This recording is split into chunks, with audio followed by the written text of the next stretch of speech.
Hi, welcome everyone. Welcome to the Rock and Roll with Black Spinner podcast. Today, Rob is sending that out. Today, we have a big topic. We are going to be ranking the Ozzy Osbourne led Black Sabbath and his solo albums mixed together. So, we are going to be counting down 20 albums.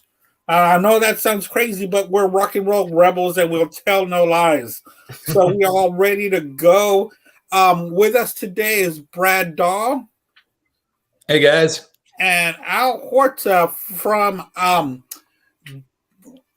Be Cool. Be Cool or Be Podcast Out. There you go. I was going to try and do the Geddy Lee, but that's why I got mixed up there. Hey, So, hi everybody. So before we get started on our picks for Ozzy, let's talk to Al. He had a pretty interesting weekend by going to different shows. So let's get his take on the shows he went to. So what did you touch on, Al?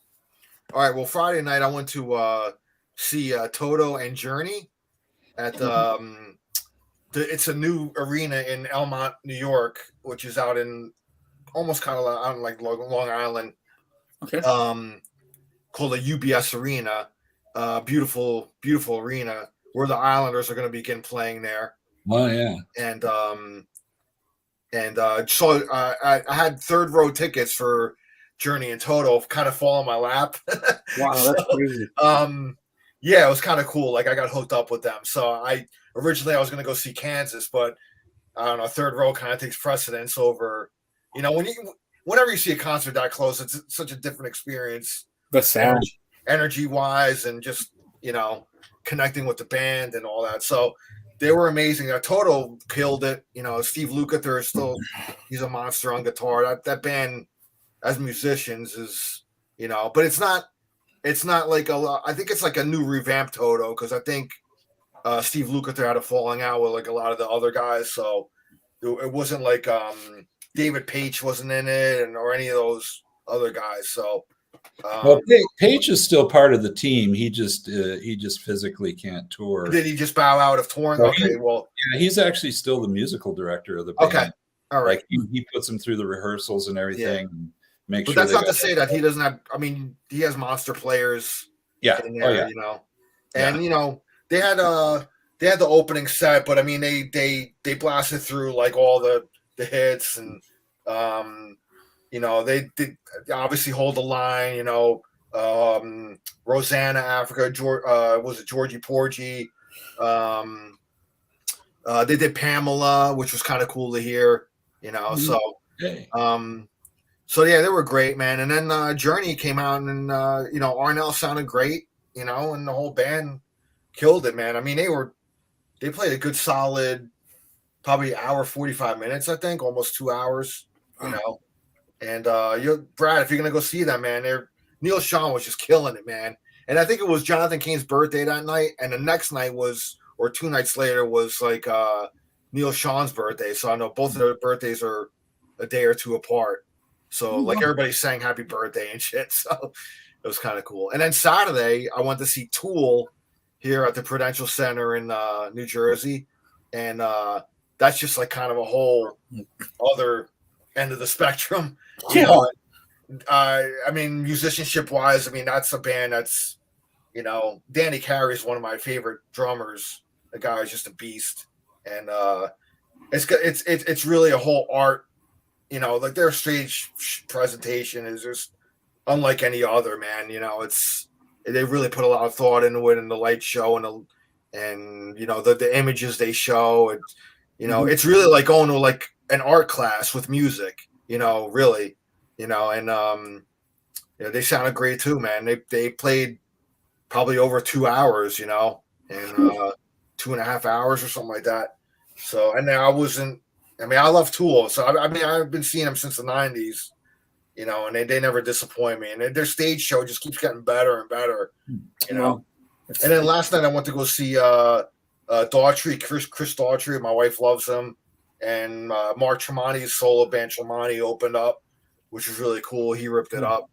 Tremonti's pretty heavy band, and Chris Daughtry was great too. I thought he put on a really good show. I've seen him quite a few times already with my wife. Mhm. I actually met him like 3 times still. He's a real nice. Wow, okay. Yeah, so on my Facebook, if you go on there, you'll see pictures of me and with him. My daughter with him, and everybody. So yeah, that was that's my concert. I hit up 3 concerts within last Friday. Man, that's great. I love going to live shows. I haven't seen Tool since '97, and when I saw him in '97, yeah, Osmosis '98 was the first time I ever saw him. Yeah, and I swear, I think. Well, no, not. I think he was wearing lingerie with a dildo. Throughout the whole show. Maynard's a character, man. Yeah, and dude, they just jammed, and it wasn't Ozfest. It was when Lollapalooza was touring, because Lollapalooza used to go all the way around, and it was weird because they didn't close the show. Prodigy closed the show. Oh wow! And that just like. I don't know, that's kind of weird, but the crowd, all the air went out of all the hype or like all the excitement. Tool gets off, and then Prodigy comes on with their sound, and it just didn't work. People started leaving, throwing trash, and it was just a big debacle. I think that's a bit of a clash of genres. Sometimes it's a little too. I could see that like in a festival setting.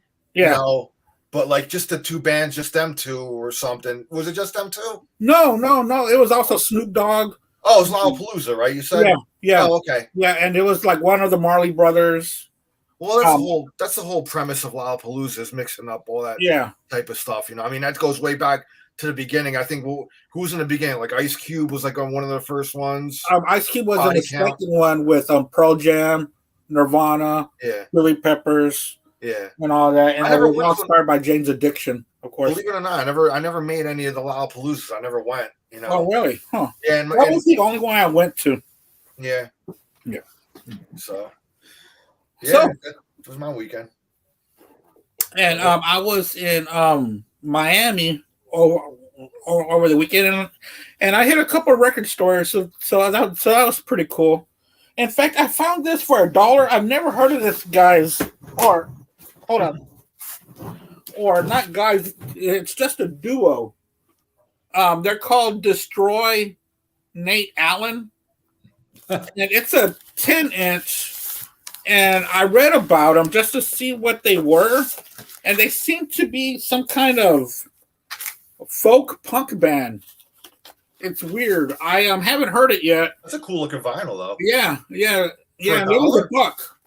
So I thought, I'll take the gamble on it, and I'll see what comes of it.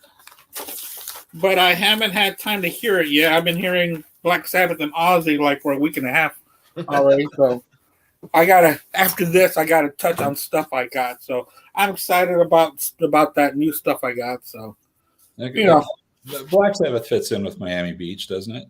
Right, it sure does, doesn't it? They've recorded down there. What was the highlight of your trip?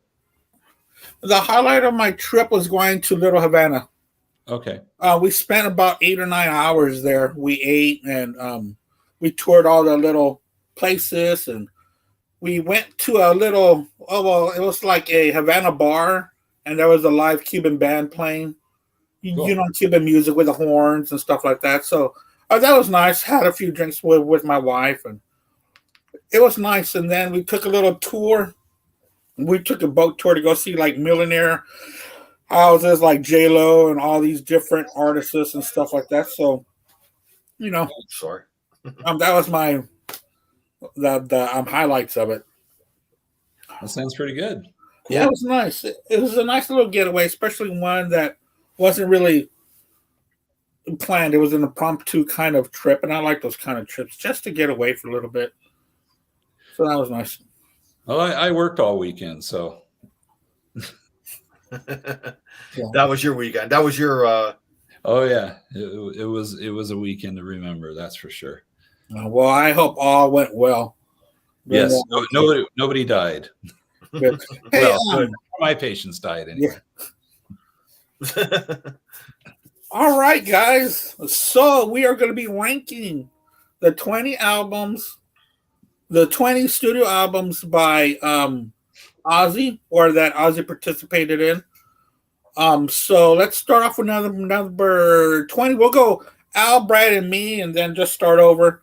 We're very familiar with how we do this. So let's get started. Al, what do you got at number 20? Well, number 20, I'm gonna go with Ozzy's latest, Ordinary Man. I don't know, like I don't get too excited.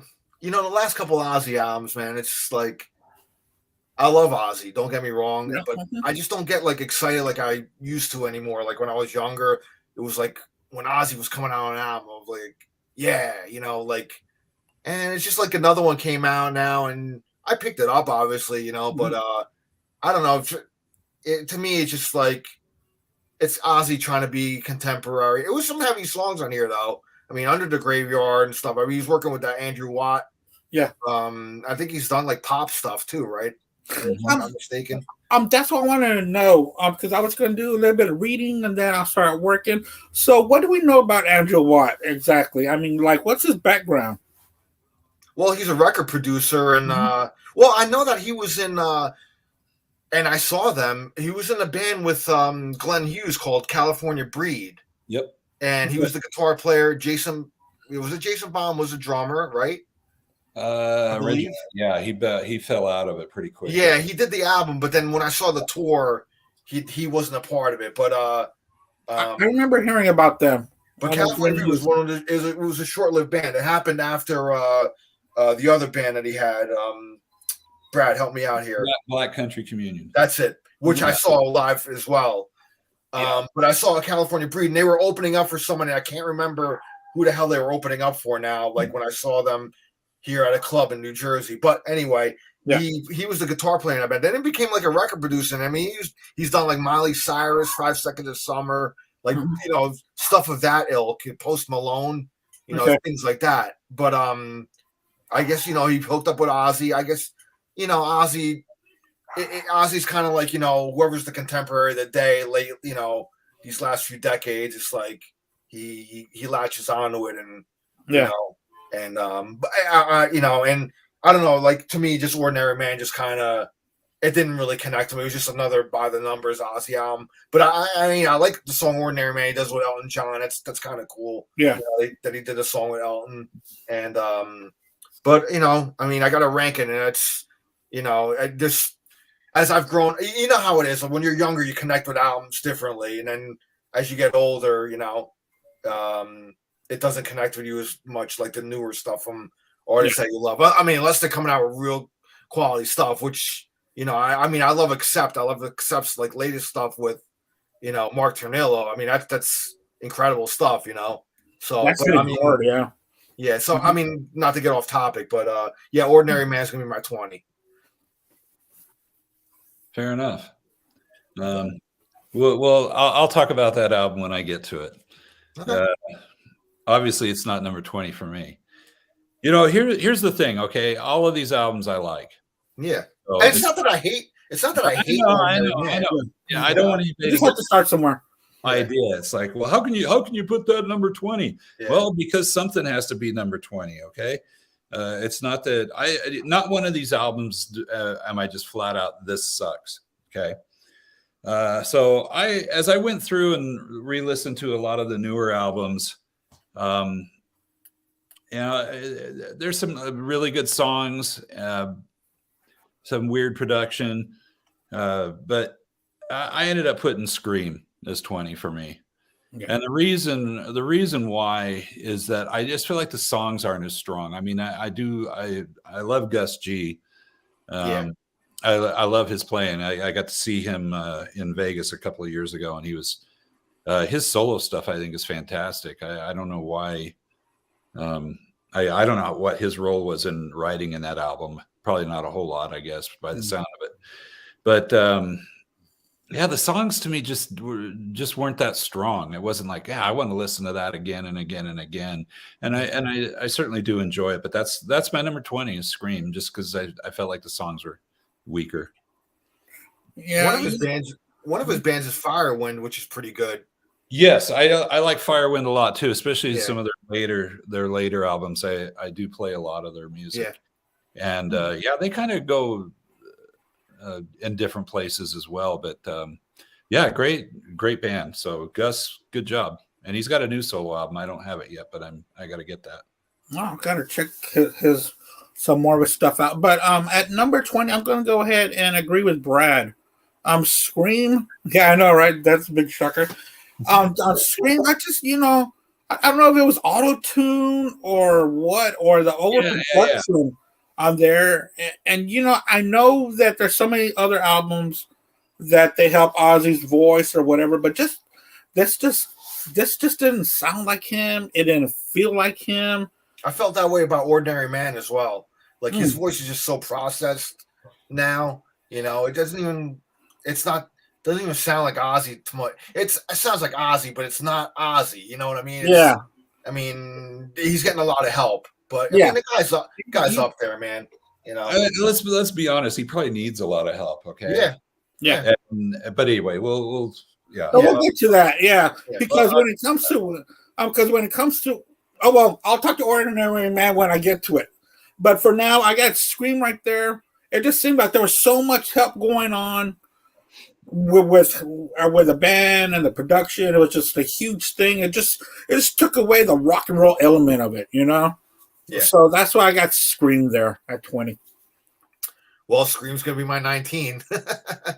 And I'm not gonna dwell too much on it because what you guys said is, right. But I mean, I saw them on that tour, and I thought that tour was phenomenal though, because Ozzy really, with Gus G, and he really busted out like some nuggets on that tour. I remember I saw the tour in Halford was actually opening up.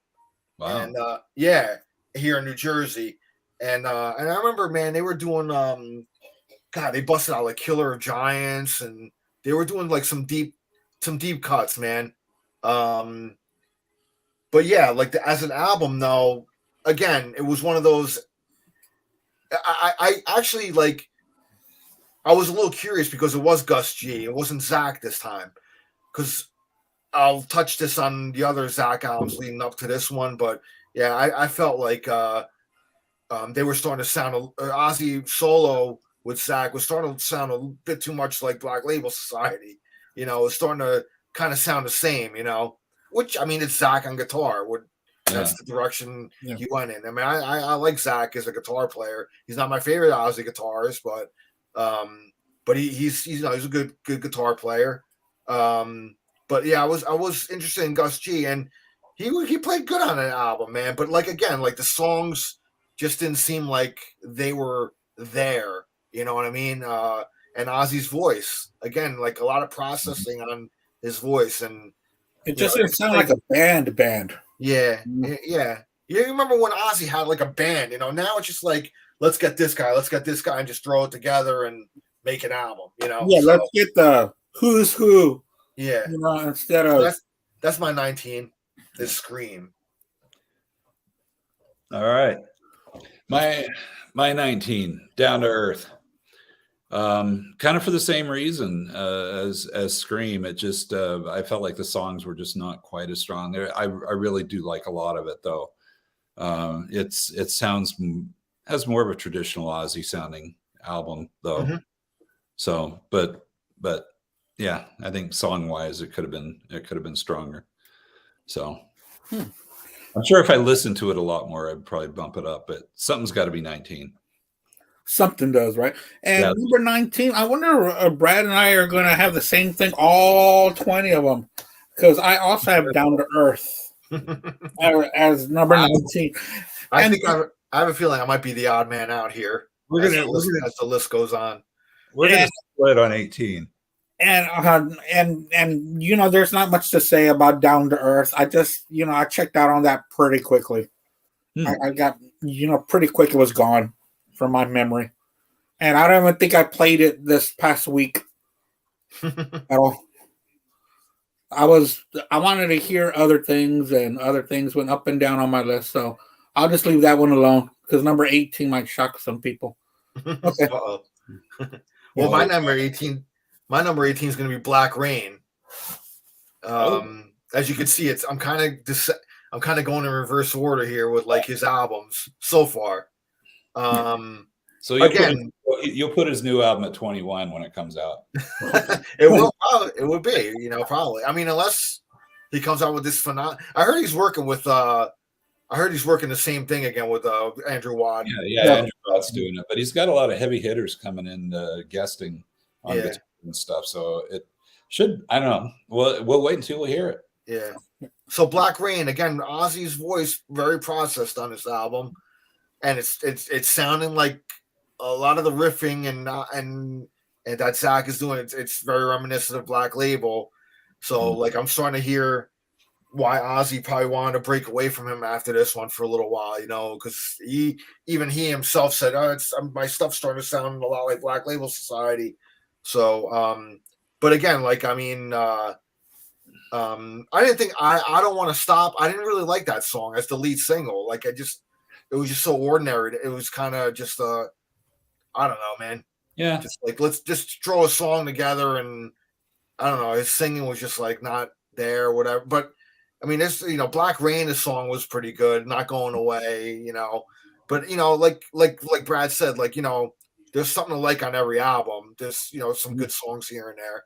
But again, as far as an overall solid album, it's not really there. That's why it's got to be 18 for me. So Black Rain. Okay, so Andy, we'll see if you're going to throw a surprise at 18. I had a feeling we'd be parting ways here, but I'm going to go Bark at the Moon. Oh wow! Well, we'll see. We'll see what Andy pulls out for 18. Here's why. I know. That's what's great about this stuff. Yeah, it's. I mean, it's got some really good songs on it, but it's just kind of slick. It's just kind of. I don't know. It's just a little slick for me, the production and there you go. It's the weaker of the middle Ozzy years for me. The early Ozzy solo stuff. Yeah. You see, to me, I thought this one was slick for me at number 18. The Ultimate Sin was too slick for me. Oh. This album here, about the only song I really did like on here was Killer of Giants. Other than that, like their big hit, like the big hit Shot in the Dark was a paint by numbers kind of song for that era. Lightning Strikes, it was just repeated over and over, which was, another video that was released. And the rest was a bunch of filler for me. I really did not connect with this album at all. And, my cousin loves it. And every time we're partying or, drinking or whatever, he always wants to he always wants to spin this. That's my time to go home. I was like, well, I guess I'll be seeing you. I thought I was going to have this at least a little bit higher, but after I heard other stuff, it did not. In fact, it went down a little bit more, as y'all can see. So Ultimate Sin is what I have at number 18 for me. All right. Well, we did part ways. Yeah. Similar era, though. All right. Well, my number 17 is going to be Down to Earth. I did like this album, though. This was a good album. I thought. I really liked Dreamer. That was a great ballad that he did. Yeah. When he came out with this album, it was at the height of when he had the Osbourne show. So, but when I got the album, Gets Me Through was a good opener on the album. That I Never Had was cool, which Joe Holmes wrote that one. Which was kind of, I saw Ozzy live with Joe Holmes, and I always wish he did a full album with him. Because Joe Holmes was a great guitar player. Ironically, Joe Holmes, I saw him live first back in '91, and he was the touring guitarist for David Lee Roth when David Lee Roth toured. When David Lee Roth had the A Little Ain't Enough album, and Jason Becker played on there, but then he had that ALS, Lou Gehrig's, which prevented him from touring, and Joe Holmes became the touring guitar player for that tour. But like I said, I saw Joe Holmes on Ozfest '98 when Ozzy was obviously headlining it, and I thought he kicked ass, man. He was a great guitar player, and I wish we did an album with him. But anyway, he wrote that song that I never had on this album. You got Junkie on here. Like, there's a couple good tunes, you know. As far as the latter era Ozzy, I thought was more solid. I spun that a good deal, like in 2001 when it came out. So that's my was it number 17? Yeah, Down to Earth. All right, good choice. 17 for me, Black Rain. Again, I like a lot of the songs on there, but they're, the production and stuff just kind of, I don't know. It's that latter day production where everything starts to sound the same. Yep. Yeah. Yeah. You remember when production, when you could tell like where an album was. You can almost kind of tell where an album was actually recorded, like what studio. Every studio had like its characteristics, and now the Pro Tools era, it's just like, let's dial up this sound, generic drum sounds, and nobody uses a room for ambience anymore. Just let's dial up an ambient sound and throw this reverb on here and whatever. Back when Zeppelin recorded albums, Bonham, they put his drum set in the hallway of a castle, and you got a drum sound. You know what I mean? Now it's just like, I don't know. There's no like personality in a lot of these latter day albums. Do you think they'll resort back? Do you think some bands will resort back to the old way of doing things? Well, the thing is that digital recording is so much cheaper than tape. Yeah. And if you could do it at home now, I mean, why go to a studio and pay all these studio fees?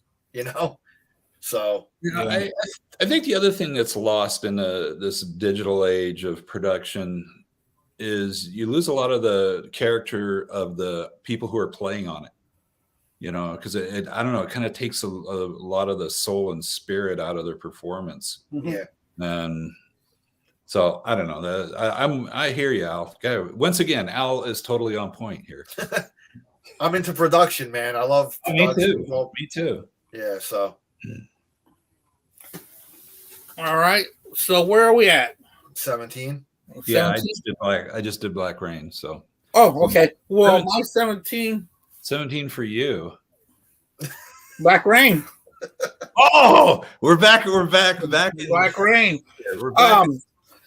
Like the other latter day Aussies, like in the mid 2000s, they would start off pretty good because Not Going Away, I Don't Want to Stop, Black Rain. Those are some really good tracks. And then you're going, man, this is going to be all right. And then it hits a brick wall. It just stops. It runs out of steam, yeah. And then you're listening to it, and it's just on. And that's a shame. Because, like Al was saying, I was always excited for a new Ozzy to come on, And these 3 or 4 that we've been talking about have been pretty disappointing when they came out. They state that way, unfortunately. Okay, number 16. I'm going to the first entry of Black Sabbath here, and that's going to be 13, the last album that they did with Ozzy. I like that you had to explain that. What are you talking about? 13? What is that? The thing that turned me off on this album is originally they were going to have Bill Ward on it, and they scrapped him.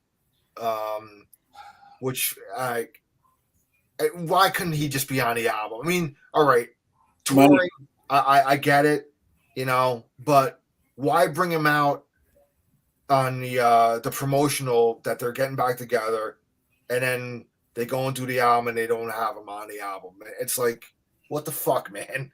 I mean, Bill Ward is just one of my favorite drummers, like top 5 drummer for me,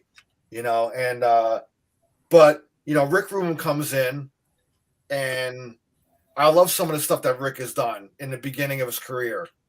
But as he's gotten on and he's become this like guru, it's like, I don't know, like he's telling he tells Sabbath, you got to go back to the beginning and sound like your first album. And why? Just let Sabbath, let Tony be Tony, man. Let him do what he does. You know what I mean? And but it's not to say that there isn't good songs on this album. I mean, I was excited when the album came out. You know, I was like, even though Bill Ward wasn't on it, I went and got it. You know, being a Sabbath fan that I am, and you know, I mean, God Is Dead. It's all right. Age of Reason was cool. Yep. Zeitgeist.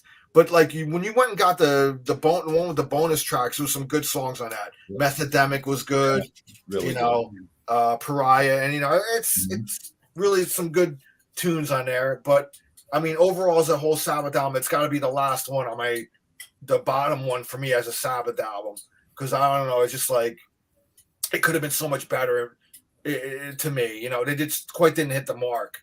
You know, so I'm hoping like maybe. You know, because Bill Ward's like he's clamoring for one more Sabbath album with the original 4, and I'm really hoping they do one more together, all 4 of them, bring it full circle and end it that way, and that's it. They don't have to tour, none of that. Maybe if they want to do one big show or something with Bill, that'd be cool. I'd probably travel for that to see it, but other than that, Bill's not going to do any huge touring. He can't. He even said that he can't anymore. So, you know, his style of drumming, the way he hit hard, you know, back in the day, I mean, I can't see him doing that anymore at his age, you know. So no, that's tough for anybody. Yeah, you know. Yeah, do. And much less someone that's up there. But that's my 16. It's 13 by Black Sabbath. Okay, well, 16 for me has 2 people that were on 13, and that's Osmosis. So this album, I remember when it came out, I was actually in Toronto when I first heard Perry Mason. And I was like, oh, God, this is going to be so great having Geezer in the band and doing the whole album. And I do like a lot of the stuff on him. Dean Castronova playing drums, which he is just fantastic. I think he did one of Geezer's albums right before this, and that's how he got into the fold, I think, or maybe it was vice versa. I don't know. But anyway, he's a monster drummer. Well, as you saw him just the other night, and I'm sure he's still killing it on the drums, even playing in Journey. The dude, he was killing it, man. Yeah, the dude's a beast. Yeah, and he sang one song lead. You know, he's got a great voice too. He sounds more like Steve Perry than Steve Perry does now. Yeah. The stuff he's done singing, you know, all those Frontiers things he's been on. His singing is fantastic. Well, we're kind of getting away from this, but anyway, Osmosis on paper was a lot better than what actually came out. Again, I feel like. And I think, Al, you kind of touched on this when Ozzy and his later albums, when they approached him, it was never like, "Hey, let's get the band together and write an album." It was always like, "Hey, let's get all these guys involved in writing all these songs, and then bring them in, and then we'll play them." And to me, that's where these albums kind of suffer a little bit. Is that it's just, you know, you lose kind of the whole band feel. It's kind of like here's your part, play it, next guy, and you know you don't get that old feel of a band in the studio together actually doing something. You know, it's like we're creating this together, kind of a thing. So that to me is where that album suffers, like a lot of the later albums. They just don't feel like a band is playing. So, there you go. Well, but what I did like about Osmosis was the writing of Geezer back there. You know, it flowed a little bit better than the others. That's what I liked about Osmosis. Hey, there's somebody on the comments that wants to know like our age, so he knows kind of how our lists are determined. So I'm going to say I'm 49. I'll be 50 this year. So you guys are kids. I'm 61, and I'm 47, about to be 48. So there you have it. Yeah. So that's how, you know, people listen to things differently. You know, I remember age, when you come into something as a kid, it's like it really has a lot to do with things, man. You know, music wise, you know, so you know. Yeah, none of these later albums are like albums from, to me, the 70s, 80s, where you put them on, you hear the song and you can actually smell things and taste things like from that time. You could be like, oh crap, I'm right now, I'm sitting in my Gremlin driving down the street listening to this album. I can feel it, it's like you don't get that now. It's really hard to impress that on your brain at this point in our lives. I'm sure there's probably I'm sure there's somebody that's 15 years younger than me that probably when I don't know, when Down to Earth came out, maybe he came in on that, and maybe that's their favorite album or something. Sure. I don't know. There's it happens. Ozzy's one of those artists that kept bringing in younger generations. So especially with the Ozfests, that really got him. That was really a great idea. I mean, he kept himself contemporary, and by bringing in a lot of these younger bands. Ozzy's been relevant his whole life. Yeah. I mean, he's never been a warm-up act. And then, of course, with the Osbourne show on MTV, even though I never saw an episode, I just refused. I just didn't want it in that way. I just didn't. Well, don't start now. You don't have time for that. So. Yeah. I still haven't. No, but on my number 16, I didn't have my comments on, so I apologize for that. But now I do. But my number 16, this is going to be my first Black Sabbath album that I'm going to talk about, and it's going to be Technical Ecstasy for me. Here, this just seems so combobulated for me. There wasn't anything here that really stuck out. Maybe at the end of side 2 with Rock and Roll Doctor and Dirty Woman. I'm Dirty Women, maybe, but other than that, this was kind of a lost album for me, and I really don't play this one that much. So, and I don't have that much to say about this one. It just, there was a lot of infighting, outside fighting. The band was at each other. Managers, lawyers. Hold up that album cover again. Yeah, steady. What do you think's going on there? Well, I think Ozzy has said that it's two robots pissing on each other. That's what he says the cover looks like. Yeah, that's. Hey, listen, man. If you look at that now, the two robots passing each other on an escalator, right? Yeah. It's kind of, I guess they're doing like, they're talking to each other, but doing it through like, I guess, I don't know, what do you call that? Like telepathic? Like telepathically. I mean, think about like what's going on now in the world with like all the social media and I mean, pretty soon, who knows, like 20 years down the line when you don't even have to, if you're standing face to face with somebody, if you don't even have to like speak, if you can just like think of something with your mind and they'll hear it, you have a chip in you or something and it goes to them in their head. You know what I mean? Like, yeah. I mean, who knows, man? I mean, the world might be like that in another 20 years, with the way everything advances. Yeah, that's a crazy way to think about that. Yeah. That's the first Black Sabbath album I bought with my own money. And I remember looking at it as I was walking home from the music store, and I was like, how am I going to explain this to my parents? Because I don't know, I kind of hung on the ecstasy part of it. I thought it was a little bit. They're having sex with each other. Suggestive there, yeah. Like you got the female on the left and the male on the right. But that's true too, yeah. Yeah. So I thought there was some technical ecstasy going on there. But anyway, so you should. Hey, by the way, the new super version of that with all the different mix and stuff, a couple of different mixes, and it moved that album way up on my list for me. I really did it. Yeah, it sounds so good, but I'll talk about that when I get there. Keep going. All right, my 15 is going to be Osmosis. All right, you guys already touched on this. I'm not going to dwell on it too long, but yeah, when I heard Perry Mason, I thought that was a great track too. I was like, yeah, it's good, yeah, and my Jekyll Doesn't Hide, Old LA Tonight, that's a good song. See You on the Other Side, Lemmy co-wrote that, which is really cool. Thunder Underground, another great track. That's a great song. That's a great song, man. So I mean, this is a pretty solid.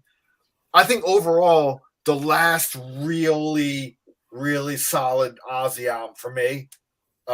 Still not perfect though, but like somebody was saying before, I don't know if it was you, Andy, or not, but or you, Brad, I think you were saying it didn't feel like a I mean, it was great to have Geezer there, but it didn't feel like a band anymore. It was like now, like Ozzy was like just getting these players with him, and to me, No More Tears was like the last album where he had a band, and then after that was kind of like, all right, let's get this guy, hey Geezer, come back in, blah blah blah, come here, Dean Castronovo, but I mean, still a great album though. I think it's a good album. So, but it slots in at 15 for me. Osmosis. Okay, 15 for me. No Rest for the Wicked. I don't know. I love the sound of this album, and that's why it's higher up than some of the other later Ozzy albums. And I think it had a life and an energy to it. It felt like they were really playing. So anyway, better songs, better performances, sounded more like a real band. So that's why I picked it. All right. Yeah, that's a good album. I'm going to agree with Al here for number 15. It's going to be Osmosis for me. This was still a very good album. Al touched on the songs, so I'm not going to touch on them, but I liked it. And if I'm going to pick a latter day Ozzy, except for another one, I would pick Osmosis over, the others that came out at around the same era, I guess, in this trio or quadruple that he had released there in the 2000s. I would go with Osmosis. And that's all I got to say about that, because Al did hit on the high points of that album. All right, so we're what, 14? Yeah. Yep. I'm going to go Technical Ecstasy. Hey, listen, I actually, you know what? Nowadays, I actually reach for that album a lot more than I did when I was younger. I guess because I listened to the first 6 Black Sabbath albums so much when I was a kid, and it's so ingrained into my head that, there's a burnout factor there a little bit, you know what I'm saying? And, I always neglected the last 2, like Technical and Never Say Die. I feel I revisit those albums a lot more now, and I give them more of a chance. And it's really, I mean, for the shit that people say about them, I think, yeah, in comparison to the earlier Sabbath, okay, I could see that. But for a band fucking falling apart, they were still coming up with some cool shit, man. I gotta say. And Technical Ecstasy is it's not a slouch, man. I mean, Backstreet Kids was a cool opener on it. Great song. All Moving Parts Stand Still is a fucking killer song to me. Unbelievable. I love it. So, man, you listen to the lyrics to that, man. I mean, Geezer was coming up with some far out shit, man. She's Gone. I think that's a great ballad. And Ozzy, I don't know, you hear the pain in his voice, man, and it sounds authentic. Dirty Women, they were playing that on these Latter Day Sabbath tours up till the end. It seemed like, that was like the Latter Day Sabbath song they were playing. I mean, I would have liked to hear something from Never Say Die, but they all hate that album, it seems, so I guess they didn't have a good experience recording that album. That's probably why they don't play anything off that. But anyway, You Won't Change Me, another great song I like on this album. And Brad, I didn't get that box set yet, but I've been meaning to get it, and I haven't gotten it. And I heard it's stellar. Yeah. Production. I mean, Steven Wilson was involved in that, right? Yep. Yeah, he did the remix of the whole album. There's a rough mix of She's Gone, where Ozzy's vocal is just totally unprocessed, kind of not, it's just exactly what you said.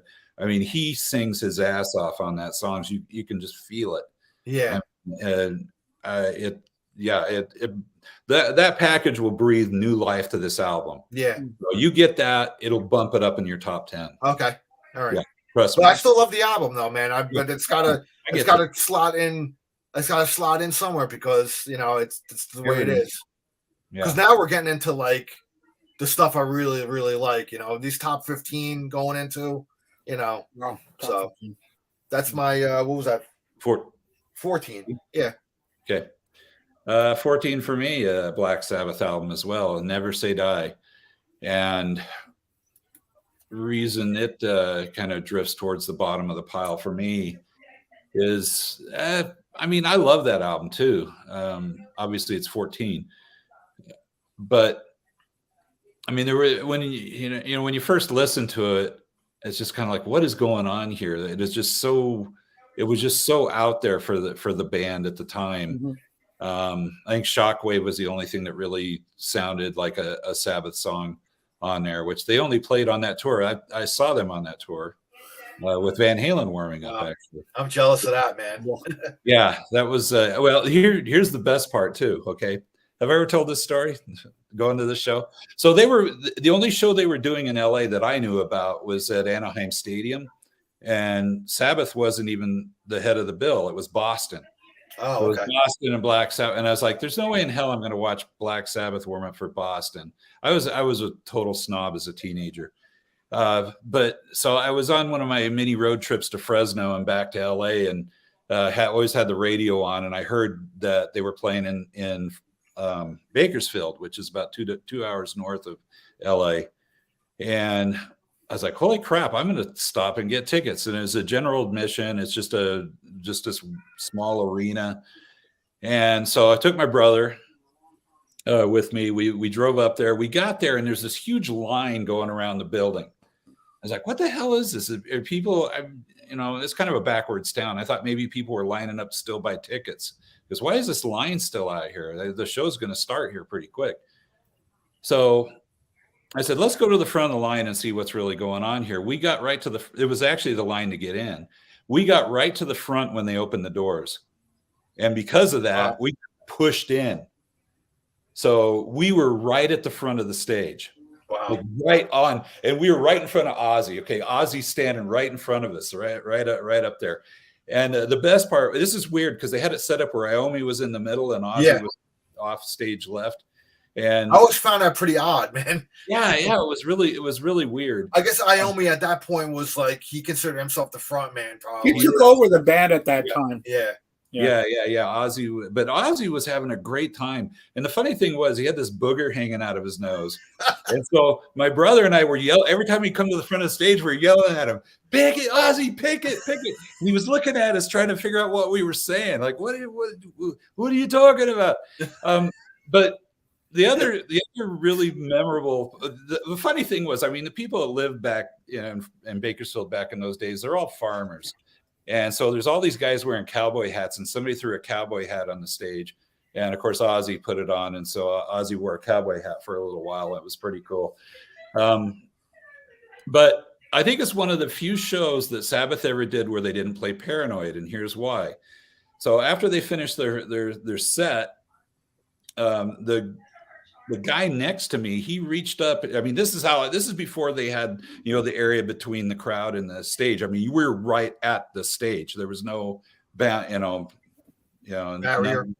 stuff. And we're right at the stage. We're right at the stage. It's 1978, man. So the guy next to me reaches up and he grabs the mic stand and he pulls it down in the audience. And then he grabs the mic and he starts getting on there. And all of a sudden, of course, all these roadie guys come running out and they're ready to pounce on this guy. And he's like, holy crap. And he drops it and he takes off through the crowd. Mm-hmm. And there's a girl next to me and she grabbed the mic, unplugged it and shoved it down her pants. So these guys jumped in and they got the mic stand back, but there was no mic. And at that point, they decided to just turn the lights on and the show was over. So they didn't come out and do an encore. Oh, man. Well, that's why there was no Paranoid. But the mic was down someone's pants. Yeah. I was like, my brother was like, hey, we got to get that mic. And I said, yeah, you go for it. That's pretty funny, man. That's a cool story. Yeah, that's cool. The thing is also, everything you read about that tour is how Van Halen blew Sabbath off the stage every night. Yeah. This is not saying anything bad about Van Halen. They were incredible. I mean, they were on fire. I think they actually did a song like that. I think that gets blown out of proportion, in my opinion. Totally. Was I mean, but I mean, there was a lot of network time killing going on with Van Halen because they only had the one album out. So there was like a lot of time in between songs, and they did a lot of goofy stuff where they all played the drums at the same time. And it was kind of fun, but it went on way too long. And of course, David Lee Roth talked way too much. And I was just like, yeah, it'd be better if you guys played more songs. They were really, really good. And of course, we had Eddie Van Halen right in front of us. So that was the other cool thing of that. Damn, that must have he been unbelievable. Unbelievable. It doesn't even come close to talking about how cool that was. I was sold at that point. But yeah, Sabbath came on and they were like shot out of a cannon, man. They hit the stage and they were smiling and laughing, and Ozzy and Tony were talking a lot on stage and smile and just hugging and stuff. And it was like, yeah, this didn't look, of course, this is the beginning of the tour. So they probably later in the tour, maybe they were dragging, as the drugs caught on and stuff like that. But that point of the tour, I was so glad I didn't go see him in the big stadium and saw him in a smaller place. And great show. But they played 2 songs off the album, played Never Say Die and Shockwave. Those are the only 2 songs they played. But it was great night. So yeah, I was reading a book that later on in that tour, the drugs caught up to them.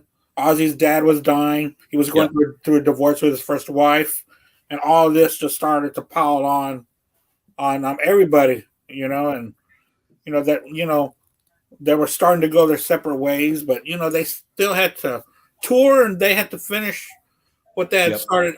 My number 14 is going to be another Sabbath album, 13, which I liked. I liked it when 13 came out, and I still do. It's a pretty good album, but like y'all were saying about Rick Rubin, the whole album started to sound the same around the 4th track and the 5th track. It was the same sound, it just, they never slowed it down. They never sped it up. Ozzy's voice stayed the same. The riffs started to sound the same. Previous Sabbath albums, there were a lot of changes, and I'll get to that. But the songs on 13 were still pretty good. Loner was maybe like Iron Man Part 2, which was pretty good. And like y'all were talking about the Methademic was a pretty cool song. And the End of the Beginning, God Is Dead, I talked about Loner, Age of Reason, Live Forever. All those were good tracks. They were, just that they all sounded the same. They had the same sludgy. So, that's why I got at number 13. I'm sorry, 14. It's 13. 13 at 14. Yeah. So we're at number 13. So 13 for me is going to be Never Say Die. Again, I revisit these albums a lot more in my later years now because of the burnout factor. I listened to the first 6 albums so much, but and again, there's a lot of nuggets on here. Never Say Die. The riff is Boys Are Back in Town. Oh, totally. I guess sped up a bit, but but I love Junior's Eyes. That's a great song, man. And I think Geezer wrote that about Ozzy's dad dying. If you really read into the lyrics on that song, Geezer wrote it for Ozzy because of Ozzy's dad. Hard Road was cool. You could tell there's a big Beatles influence on that song with them. They're all for Beatle nuts, them guys, which, And I was just thinking about this track the other day, the track Breakout with the saxophones in it, which is very uncharacteristic for a Sabbath song. But I don't know. The riff is cool as hell, and then it goes into Swing in the Chain with Bill Ward actually on vocals, which is cool, again,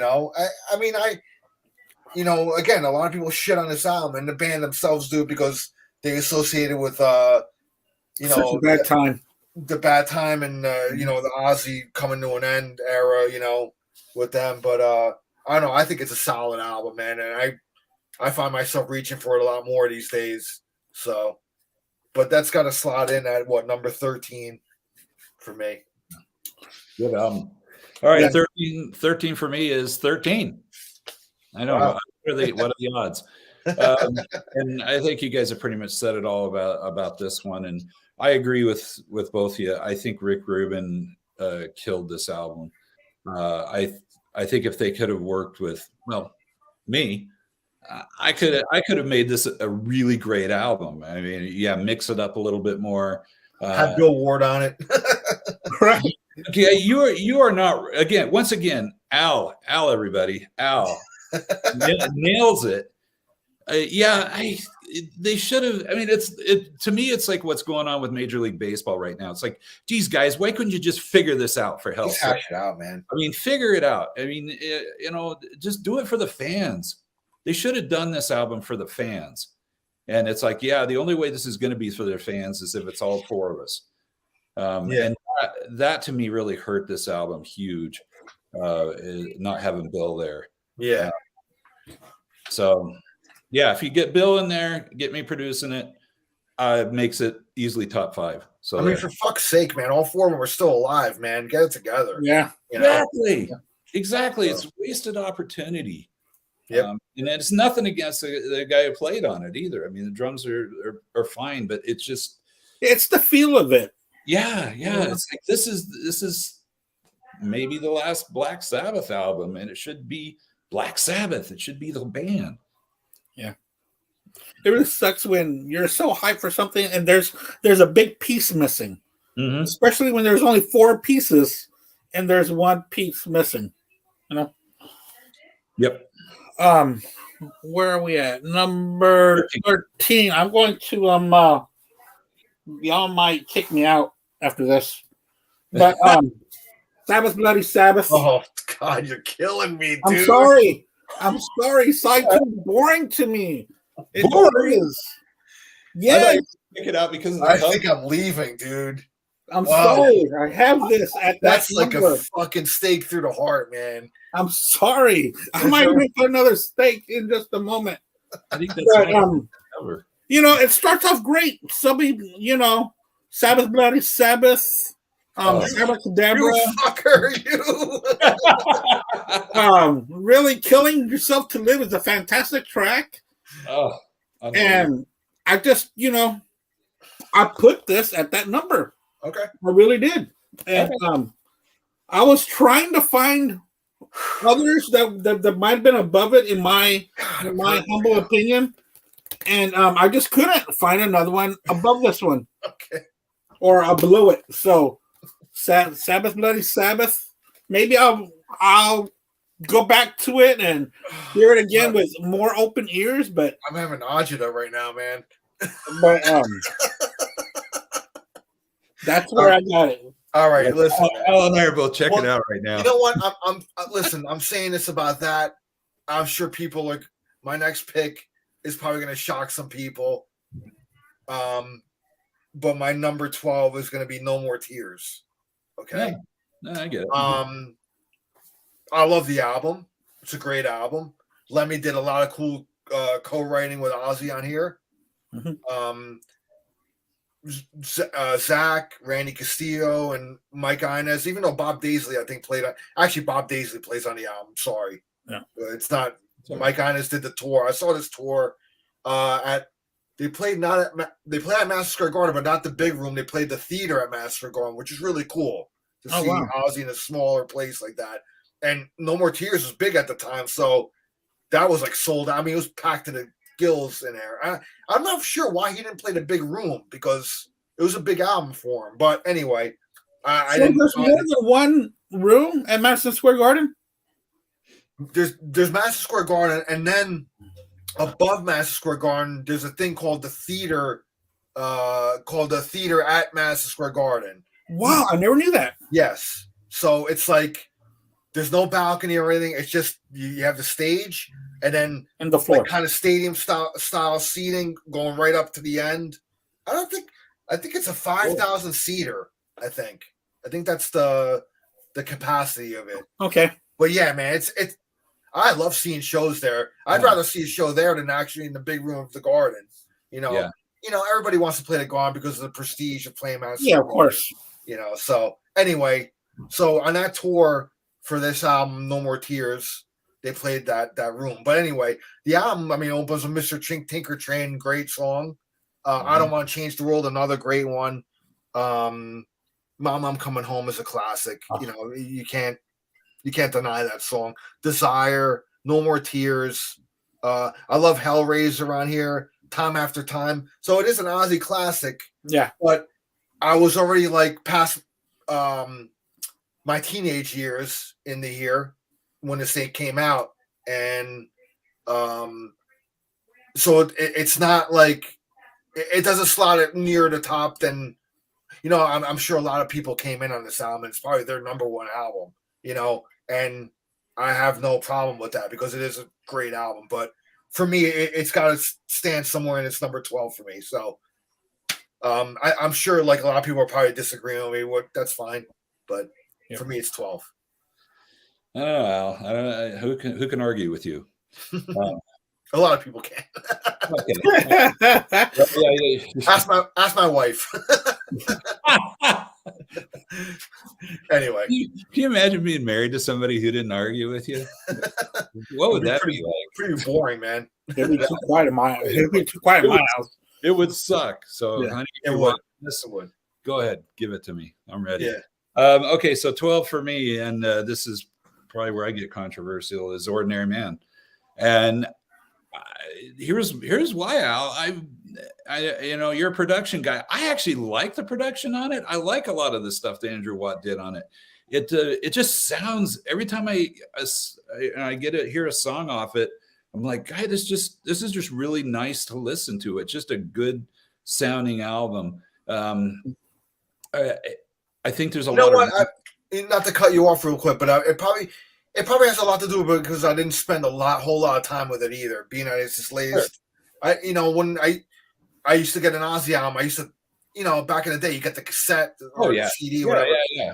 You listen to it over and over again, and I found that I played it, then I shelved it. Maybe came back to it maybe a month or two later. I mean, I probably played the album maybe 3-4 times, to be honest with you, all the way through. So I didn't spend a whole lot of time with it. I'm sure if I went and revisited it, I would probably like it more. But and now that you're saying that, I'm gonna do that to see how. You really should. Yeah, listen to it with, obviously listen to it on a really good sound system, even if you have really good headphones. Which this is another topic for another day, Andy, is how do we all listen to music nowadays as opposed to the old days? Because I think that also shapes our view of albums, is how we actually are able to sit down and listen to them. Yeah.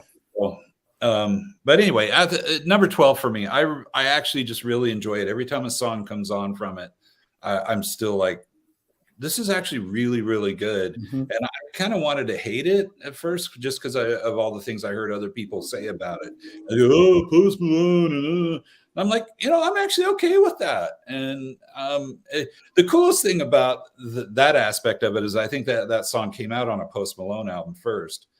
And yeah, and my son, who's like one of the biggest Travis Scott fans ever, which of course he's, Houston boy like you, Andy. Yeah. I was like, holy crap, Travis Scott is on an Ozzy song. And then my son calls me and he's like, yeah, he says, you know what I thought was the coolest thing in this song? And I go, yeah, Travis Scott, right? He goes, no, he says that guitar lead at the end of it. I'm like, that's my boy. Yeah, proud of that kid. Good. Yeah. So, so anyway, cool. I don't have a problem with any of it. I love it all. So go on, Andy. Number 12. Yeah, sure. Number 12, I'm going to go with No Rest for the Wicked. Okay. That was a really good album, especially after The Ultimate Sin. And, it was the first album with Zakk Wylde, and you can hear the rejuvenated band behind him. I think Randy Castille's first album too, I think. He was on Ultimate Sin. Or was he on Ultimate Ultimate Sin? Yeah. Okay. Yeah. But his drumming was fantastic on there. The songs were very interesting all the way through. And there was a lot of changes in the songs. There was different sounds. It just wasn't one big like the Ultimate Sin to me did not have too much of a change for me. And that's what that's what No Rest for the Wicked had. It had a lot of, I don't want to say a lot of variety, but you can tell that Zach Wild was really putting his best foot forward, trying to show off, I guess, or put his best work in there to show the world, I'm new and I'm here, and it was an interesting album, and I liked it. So that's what I have to say about that, about No Rest for the Wicked. Right. Well, that's my number 11. It's No Rest for the Wicked. Yeah. Again, it's a little less slick than Ultimate Sin. Yeah, it is. Ozzy got a little more muscle. Yeah, but Miracle Man, I remember seeing that on MTV. That was a cool song. Kind of Ozzy's introducing Zach. Very young Zach. I think what was he, only 19 or something when he came out? He looked young. He sure doesn't look like he does now. No. He was the pretty boy Zach back then. Yeah. But Devil's Daughter, cool song. Crazy Babies, Bloodbath in Paradise, Fire in the Sky. Which Fire in the Sky, actually, that was one of the songs that Ozzy did on that tour with Gus G, which is really cool to hear. That's like Fire in the Sky is probably one of my favorite songs on an album. That's a killer song, man. Yeah, it is. You got the unlisted track at the end called Hero, which is always pretty cool. Oh, that's a really good song too. Yeah, it's a really good song too. But yeah, out of the Zach era albums, this is my favorite Zach era album. This is the first one that he came in on, and it's the first time I ever saw Ozzy on tour too. Oh wow, okay. Live ever, it was on that tour. It was White Lion opened up for him, and seeing Vito Bratta too was really cool. Great guitar player. Yeah, but I mean, my number 11 is going to be No Rest for the Wicked, man. Well, once again, Al, you've changed my mind. I should have bumped that album up higher because you're totally on point there. Hi, Al. How was? Well, the thing is with that album is, man, I was a senior in high school, so it was very important. Sure. When you're going in high school, the different years, it's like when these albums come out, this is shaping your life and your musical taste. So I mean, I think No Rest for the Wicked was already, you were well into adulthood already, with that album. So not to say that you weren't consuming music the same way, but you know what I mean. I mean, I know what you mean. Yeah, I was an old married man. Yeah. And it was the first time I saw Ozzy, and it was, I wish I would have seen Ozzy with Randy, but I didn't get too young for that. But anyway, or even Jake, man. I took my wife to that's the. I don't know if that's the only time she's seen Ozzy. I think it is, because we were kind of newlyweds, and all I remembered was Ozzy was supposedly sick, and so he really didn't sing a whole lot.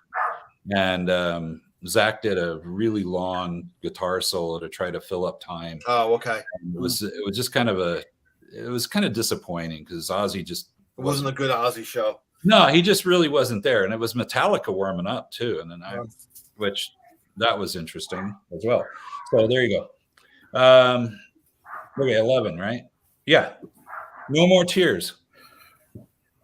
Huge album. I mean, Al already went through the track thing. All of those songs are just huge songs. It's interesting too that this kind of fell out of an album that we never got to hear. That Ozzy, Steve Vai wrote for Ozzy. There's only one song that made it on this album, but he wrote a whole album and recorded it, and with Steve Vai playing on it. And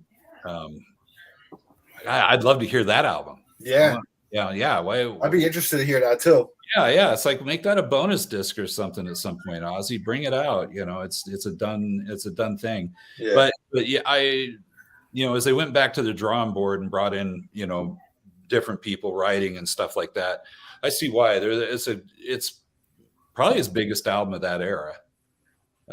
It's hit after hit. I mean, MTV era. Ozzy was all over MTV with that album, and very slick, very good sounding album. So there you go, number 11. My number 11 is going to be Bark at the Moon. And that's not saying that this is a bad album. I love this album. I think it's fantastic. I mean, side one is almost Flawless with Bark at the Moon. You're No Different, which is a great ballad. Man, I love that song. Now you see it. Now you don't. Rock and Roll Rebel and Side 2, man. I love Waiting for Darkness. I think that's a fantastic track. Good song. Yeah. Waiting for Darkness is great, and there's the back of it. You know, this is when controversy started following them, and man, it's just great. I love controversy was following his ass. Day one, man. Since day one. But I know what you're saying with the whole. With the whole biting the head off bats, and that was and pissing on the Alamo, and yeah, you know the PM. That was a little before that, but yeah, I get it, man. Yeah, but you know Jimmy Swagger and all that stuff, and well, you know, and I was written about that. Yeah. So, yeah, I got Bark of the Moon at number 11. Yeah. All right, my number 10 is gonna be Ultimate Sin. Top 10. Yeah. It is a top 10 album for me, and I'll tell you why. Jake E. Lee, man. Fucking love Jake E. Lee, dude. If it wasn't for Randy Rhoads, he'd be my number one. Ozzy. I mean, and I'm gonna say something here because I'm a guitar player, but when I try to play like some of the Jake stuff, dude, it's even harder sometimes to play than the Randy stuff. He came up with some really unique chordings and phrasing. The guy was steeped. I mean, fusion. He said in the interviews that he really into fusion music.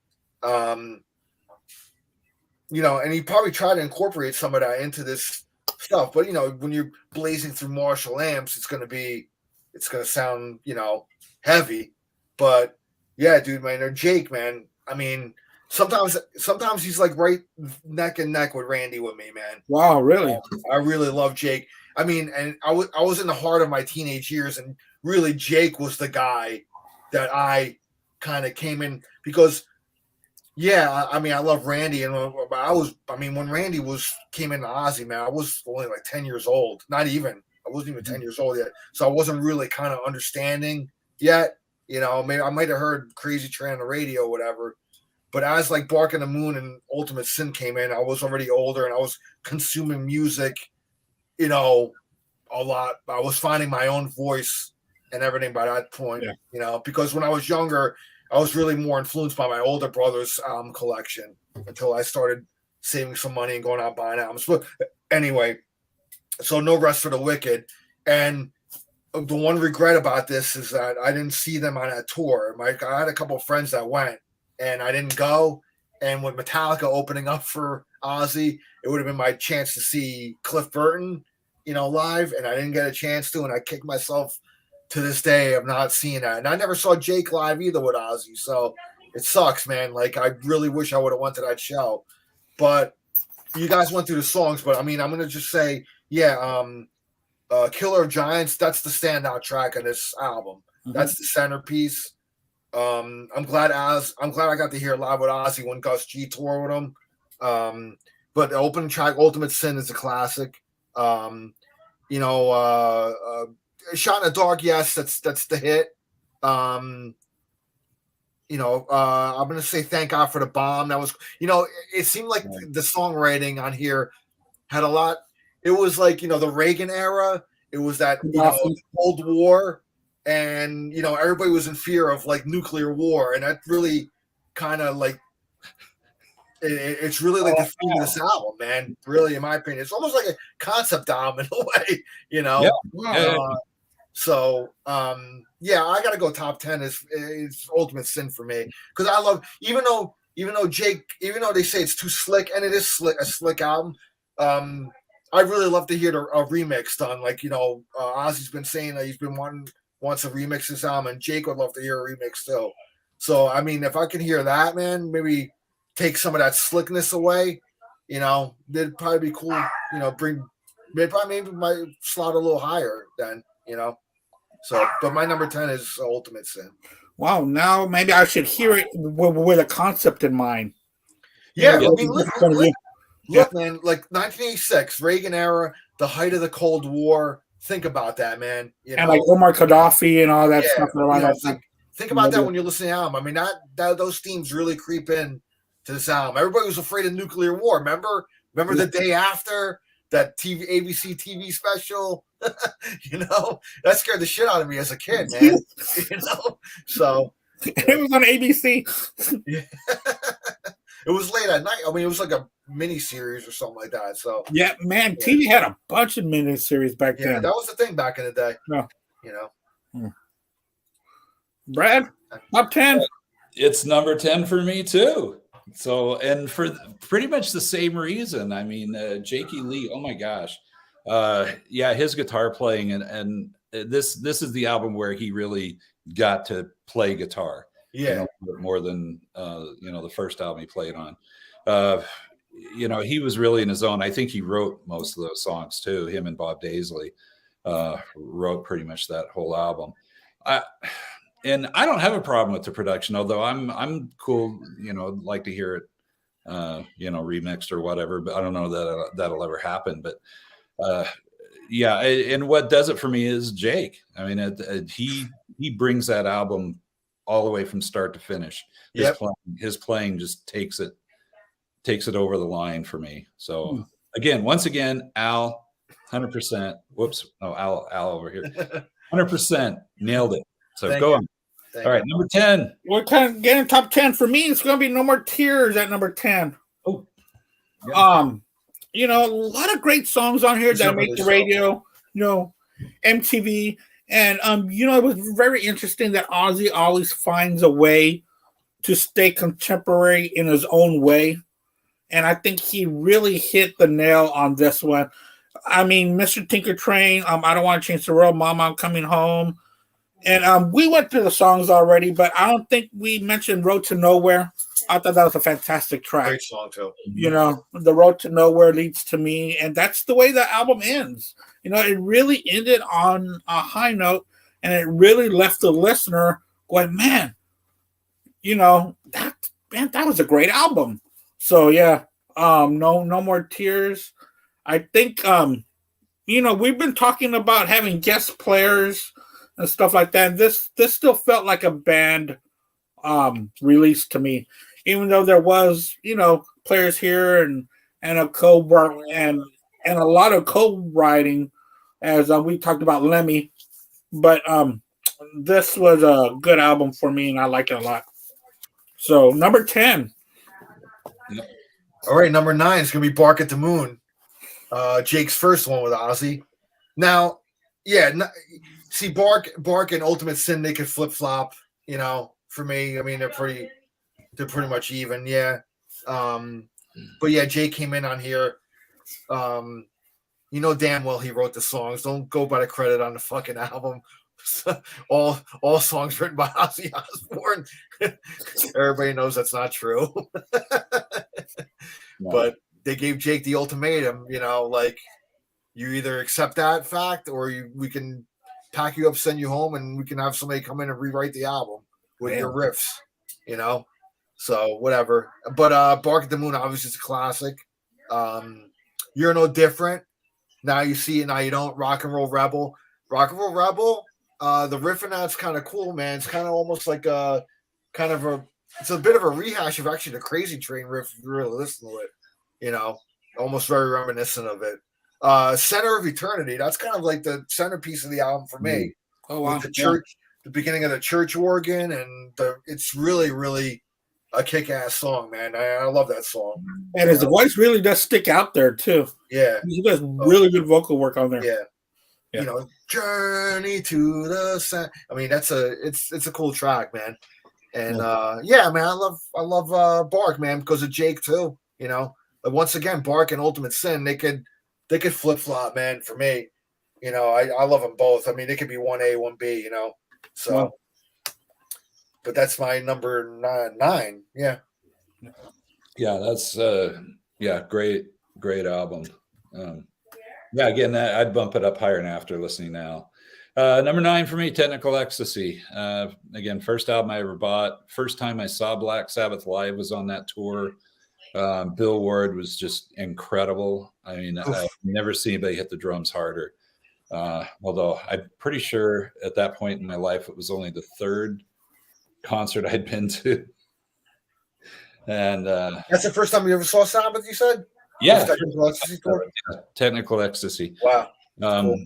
But it was just, and Ozzy was just in top form. He could really sing back then. I mean, he could hit everything, and the whole band was just firing still really good.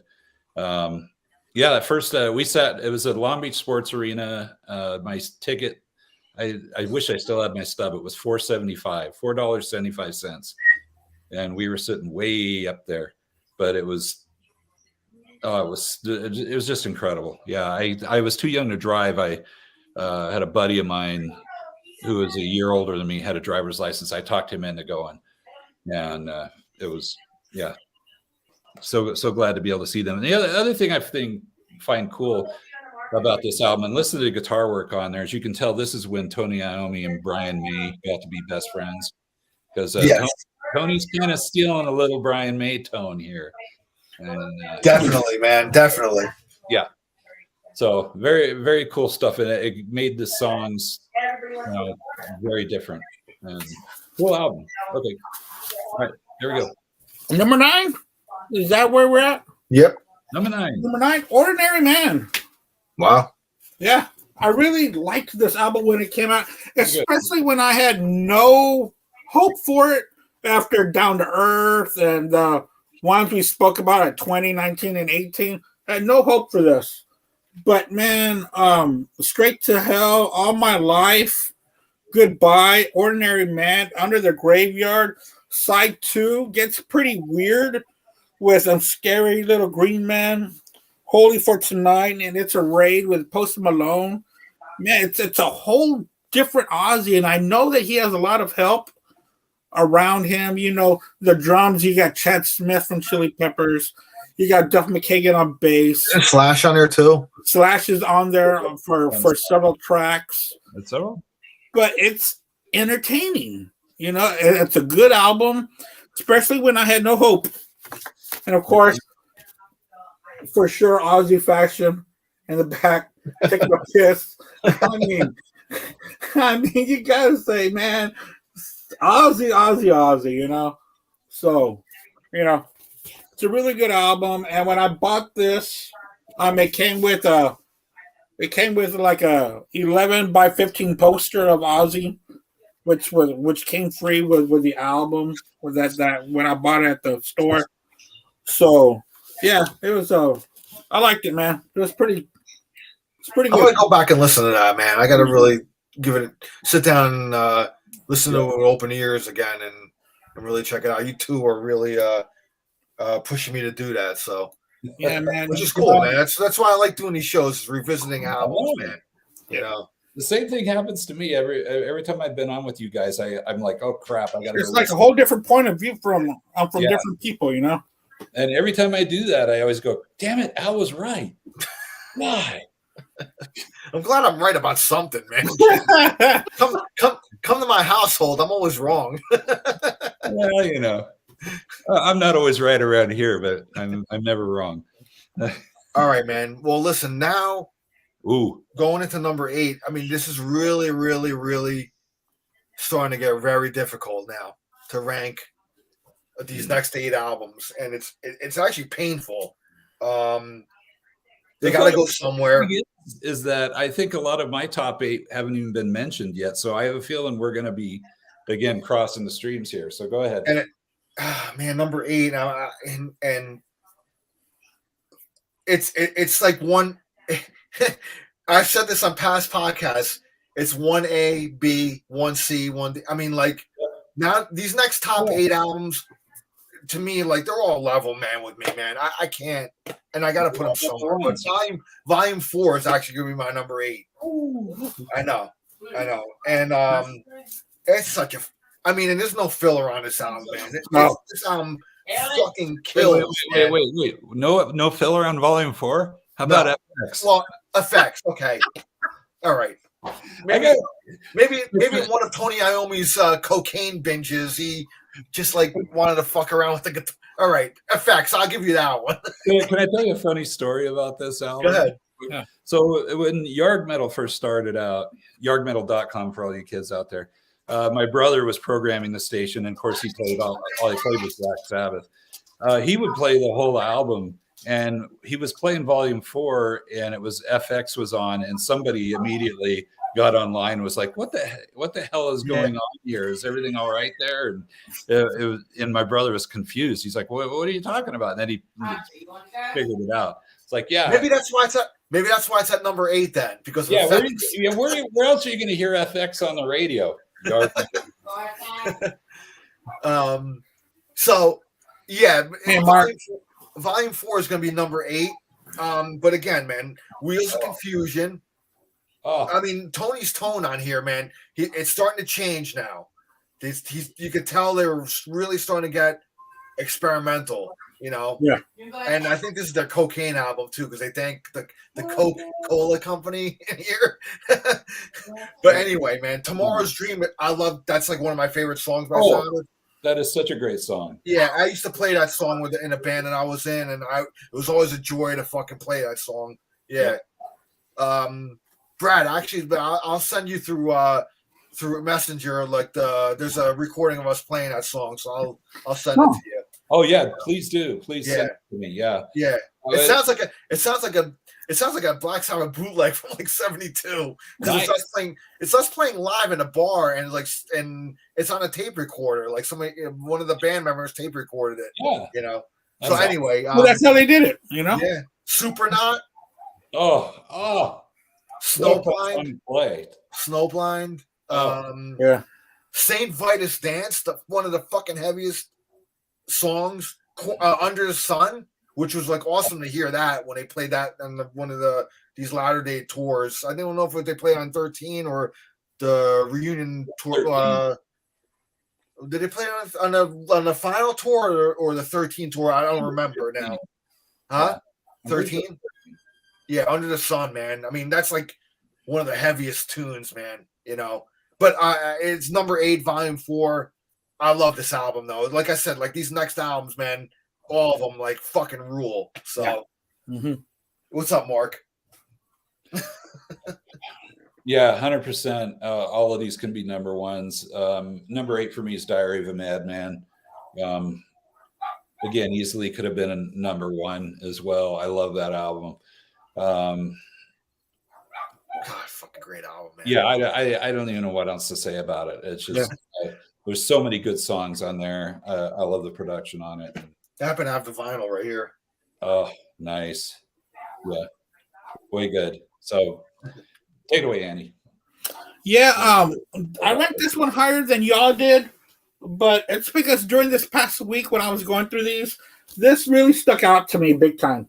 Okay. Never Say Die really stuck out to me this whole week. You know how when you're going through these albums for a ranking show, something kind of sticks out to you. You're like, man, I kind of missed out on that one. That one's really good, but man, this from beginning to end, you know, I never thought about the way that you were talking about Junior's eyes. You know, yeah, but listen to that, man. But when I was hearing this, I was thinking that it could have been part 2 to Johnny Blade. Like Junior was Johnny Blades. Because, you know, those 2 songs on side 1, you know, Johnny Blade and Junior's Eyes, they're epic. They both eclipse the 6-minute time limit on it. And when I thought that side 1 was so great, you know, with Never Say Die and A Hard Road, you know, with those 4 tracks. And then side 2 is freaking weird, man. It really is. Real experimental, yeah. Yeah, that I think it's Air Dance that it ends in a jazz. It's jazz, man. It's just pure jazz, man. And listen, that was Sabbath's roots, man. Like they were jazz guys, man. You know, and it was fantastic. And then you know, you had talked about Breakout, and I wanted to break in on this. It's like Sabbath meets Zappa on there.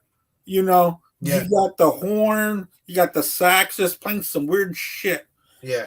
And you know, Air Dance, I talked about. Shockwave was just as good.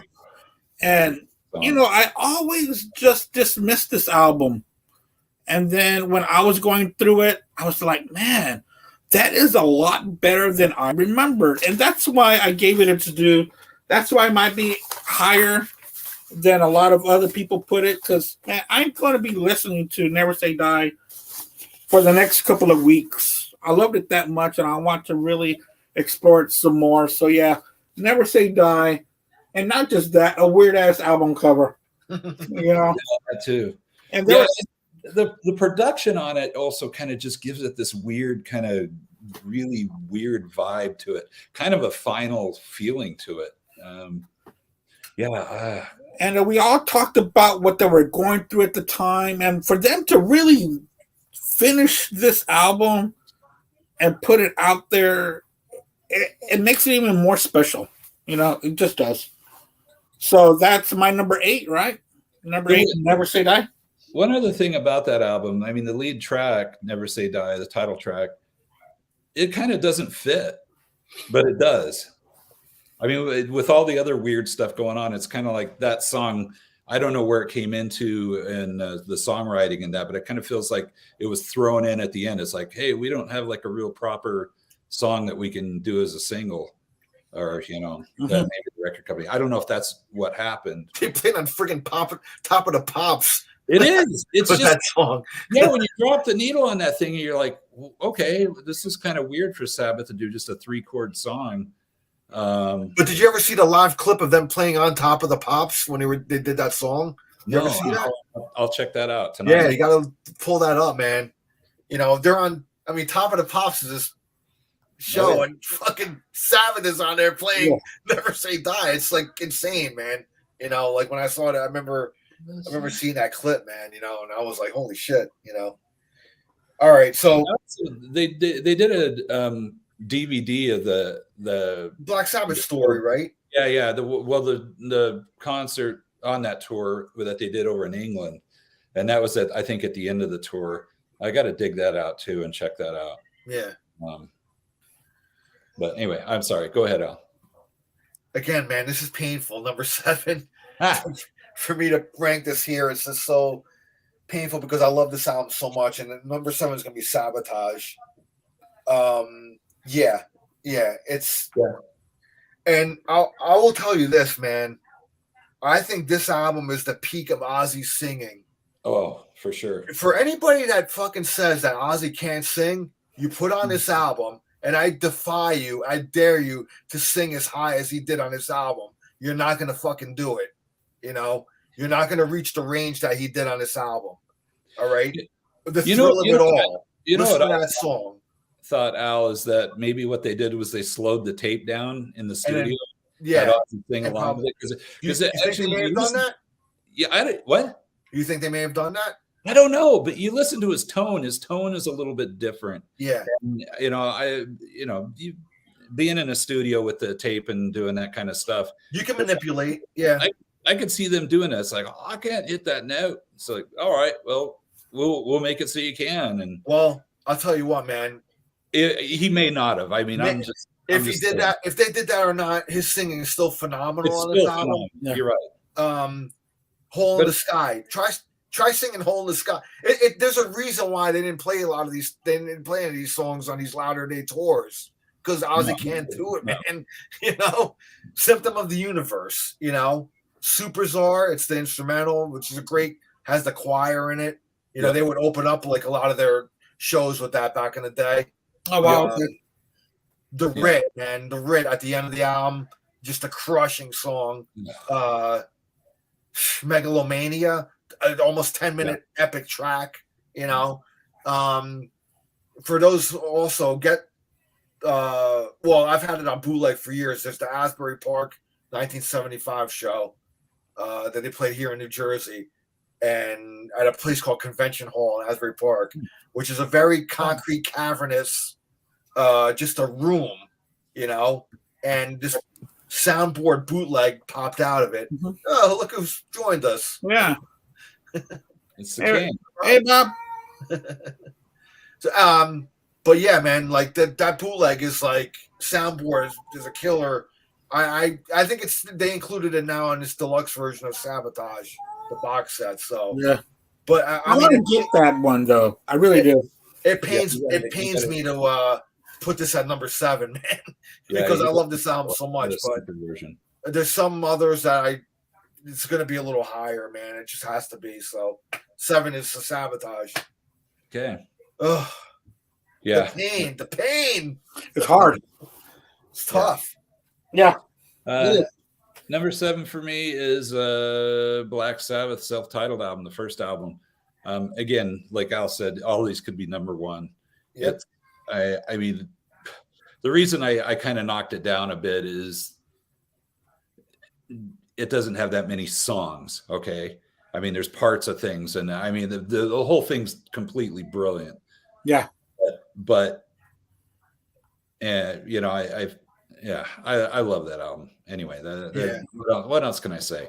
It's the fact that they did it in 2 days or something silly like that, and it's pretty much just live in the studio, like 16 hours or something like that. It's pure. It's just, and it's the album that started the whole thing off. I mean, it's not like some other bands' first albums that they don't even look back at. I mean, it's the blueprint for everything that they've done. Exactly. So yeah, and to do it on a shoestring budget, you know, just to get on there and just fucking rock balls out, you know.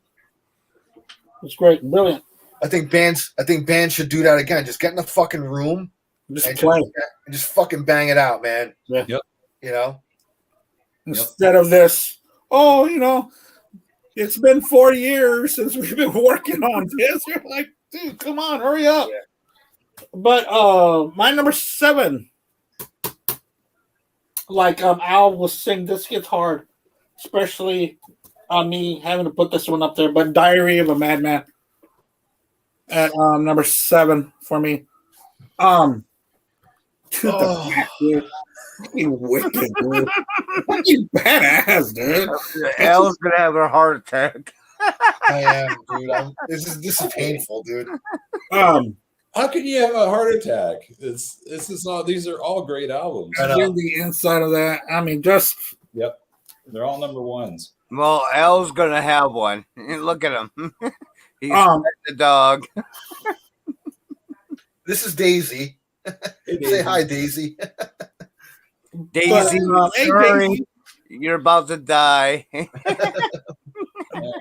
But I just, I'll just talk about the last track, Diary of a Madman. It's just all the parts to it, the way that Randy plays on it, it's just the whole production of it all. It's just great. And I had to put this somewhere. You fucker. I had to put this somewhere, man. I had to. And it's not going to go above the others. Okay. It's just Diary, man. I hear you, man. I mean, because my number 6 is going to be Blizzard of Oz. Wow. Yeah, but I mean, like, when I was a teenager, this album fucking ruled my life, man. Randy Rhoads became my holy trinity of guitar players. Like 1/3 of the reason why I picked up a guitar. And fucking hearing this, the beginning of I Don't Know, with the swell in and just that riff that kicks in, man.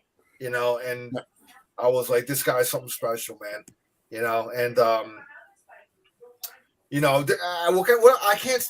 I mean, everybody knows the fucking songs on here. I'm not gonna go through them. Yeah, kick-ass album. Randy Rhoads fucking rules. And that's it, man. Like, I have nothing else to say about it. That's incredible. All right, number 6. Whoa, we lost Al. Oh, okay. I thought somebody got pissed off at me. Or maybe the dog ate you. Maybe Rob got pissed off that I put it at number 6. I accidentally did that. Sure you did. You've been canceled. You were canceled. Enough with the Randy Rhoads. I'm sorry. Anyway, that's my number 6, Blizzard of Oz, man. I mean, if that's not in anybody's collection, you're an idiot. So. Those are, truer words have never been spoken. Okay, and again, how can you want to make all these albums number 1? I'm going to make Paranoid number 6. I'm not even sure why. Well, no, I am going to tell you. Not even sure why. No, I'm going to tell you. I'm going Feels to tell good. you why.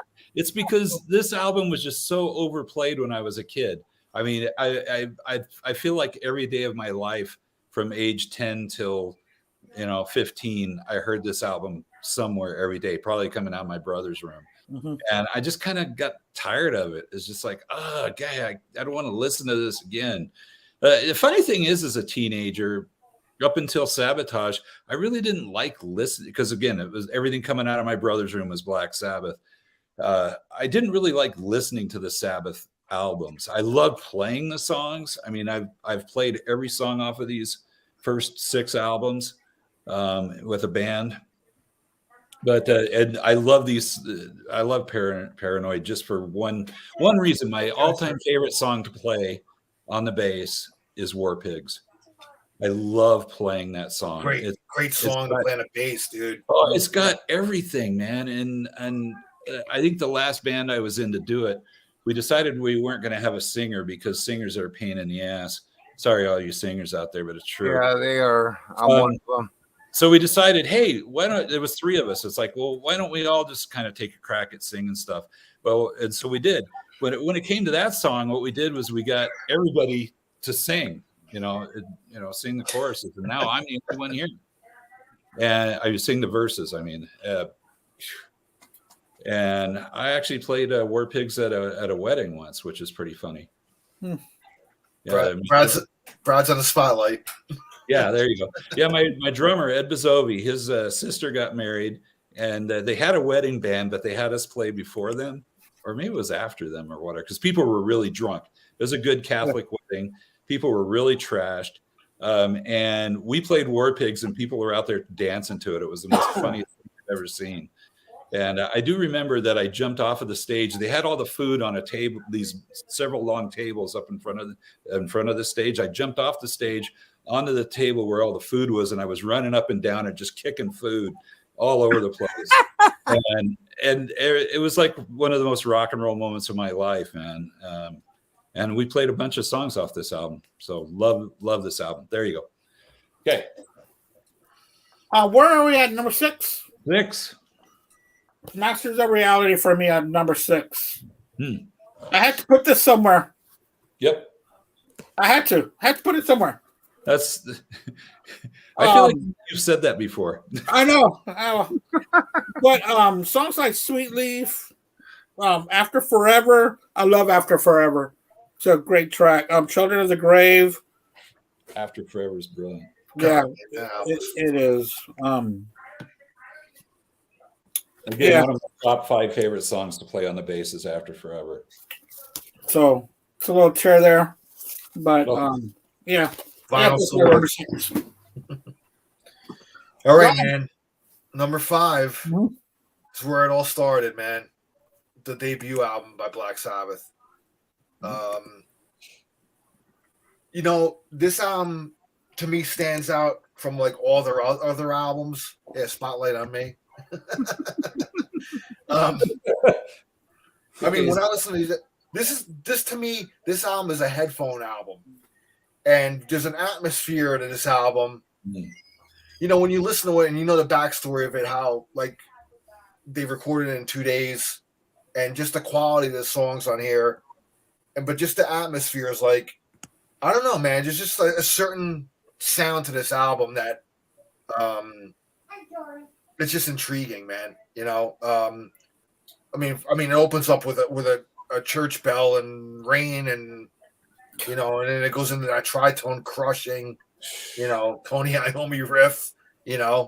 I remember hearing that as a kid, man, being literally fucking scared, man. I was under the covers, man. Listening to this, probably on my headphones and via my older brother. But The Wizard, Behind the Wall of Sleep is one of my favorite songs on here. That beat on there, it's like probably one of the first hip hop beats. Really think about it. I'm surprised more hip hop bands didn't sample that beat, actually. But then you got like Sleeping Village is fucking cool. Goes into Warning, which is an Ainsley Dunbar It's a cover. Not a lot of people know that. By the Ainsley Dunbar Retaliation. Ainsley Dunbar was an English drummer that was in Zappa. Oh, yeah. He was in the early Journey. Yeah. One of my favorite drummers, actually. I mean, he's been around. Yeah. He's great. When they were doing 13, and they didn't include Bill Ward, that there was a rumor that Rick Rubin wanted to get Ginger Baker to do the album, man. Going back. And I thought that was a pretty damn cool idea, man. Obviously Ginger Baker turned it down, but that would have been fucking badass. But that's 13. This is the debut. But Ainsley Dunbar, great drummer. But anyway, like, this is the start of a genre. Everybody knows that. It doesn't need to be rehashed. But it's my number 5. It could be number 1 on certain days. It's got to be somewhere. So I'm putting it 5. All right. Number 5 for me, volume 4. I should have made it 4. What was I thinking? You made 13. Yeah, I know. I had a theme going there and I screwed it up. Yeah, it easily could be number 4. But and we've talked about this album, how fantastic it is. It's so many great songs. Yeah. And great sound, just a killer. Oh, yes. Really starting to experiment on here. They were starting to, Yeah. I'm sure the mountains of coke helped too. Right? Yeah. That's when they were held up in that Hollywood house doing coke like all day and all night. Holy shit, man. Yeah. Yeah. Go ahead, Andy. Oh yeah, sure. My number 5 is going to be the debut. Wow. Black Sabbath. We know the first 3 tracks, but man, that I guess I don't know how to pronounce this word, but Sweet, Suite. I guess that's what they were. Sweet, yeah. Yeah. It was fantastic. Just the way that side 2 just rolls into each other. Just never heard of before that, of course, Yeah. So, and just done in that amount of time. We talked about it when Al had introduced it. Just the relentlessness, just going after it, and with so much no fear. The album had no fear, and I love it, and that's why I got it number 5.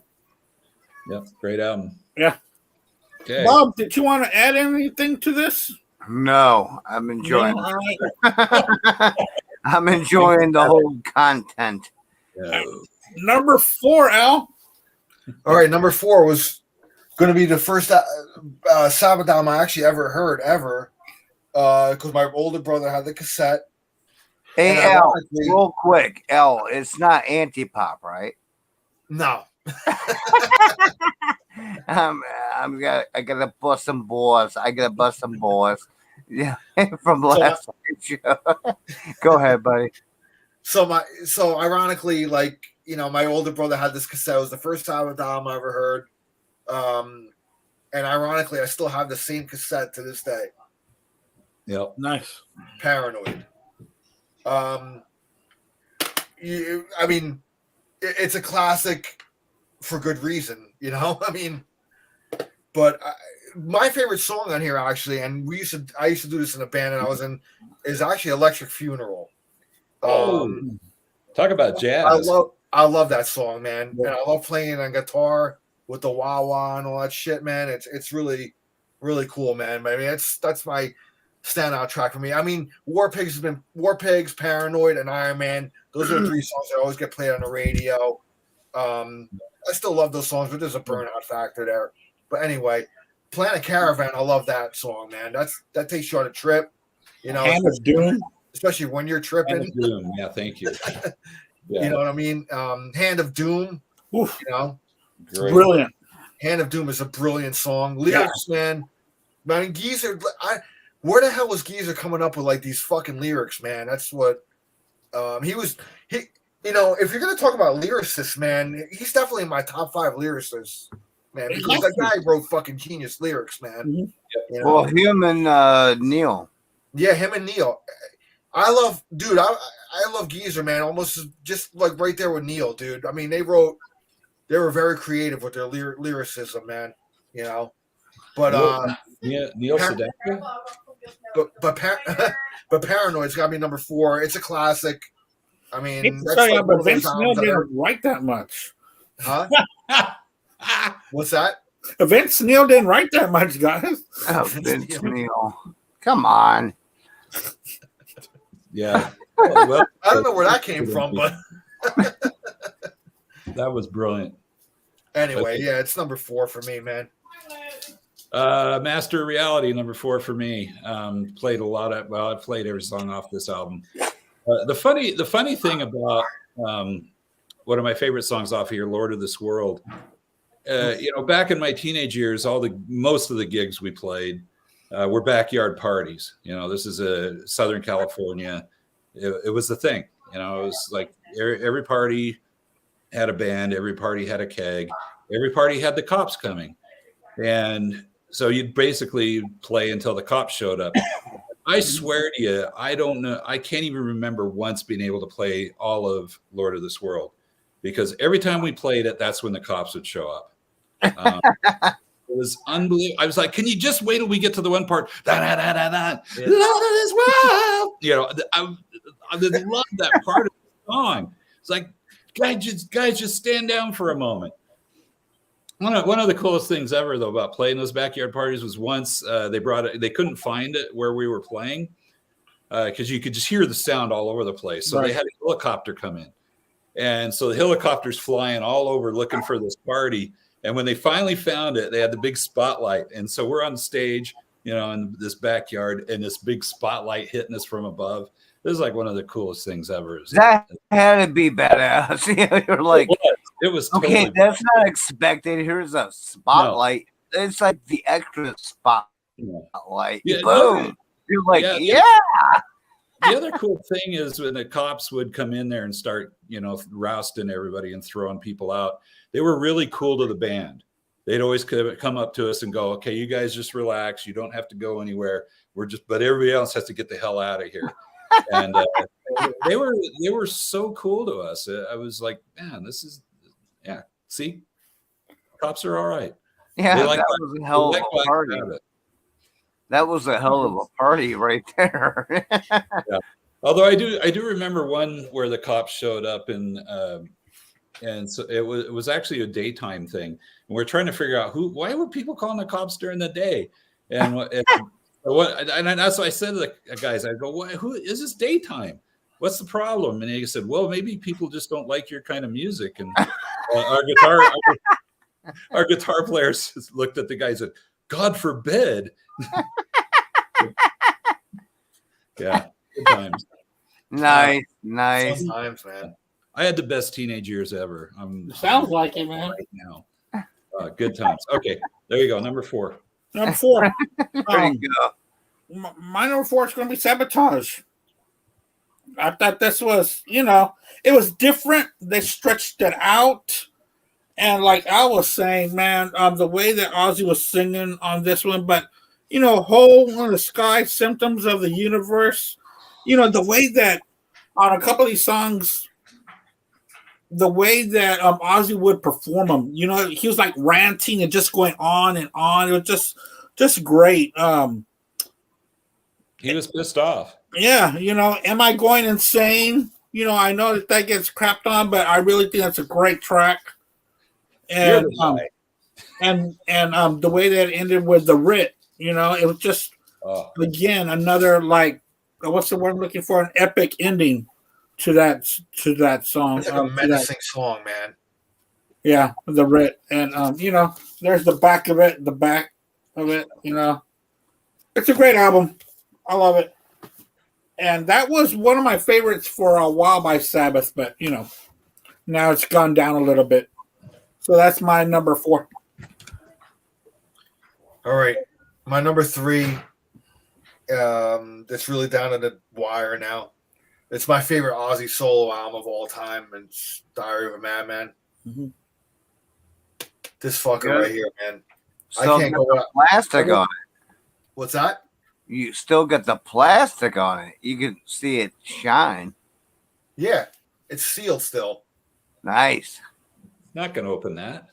No, I don't open it. I haven't opened one. This is just an extra one I have that's sealed. Yeah. Might be part of a giveaway soon.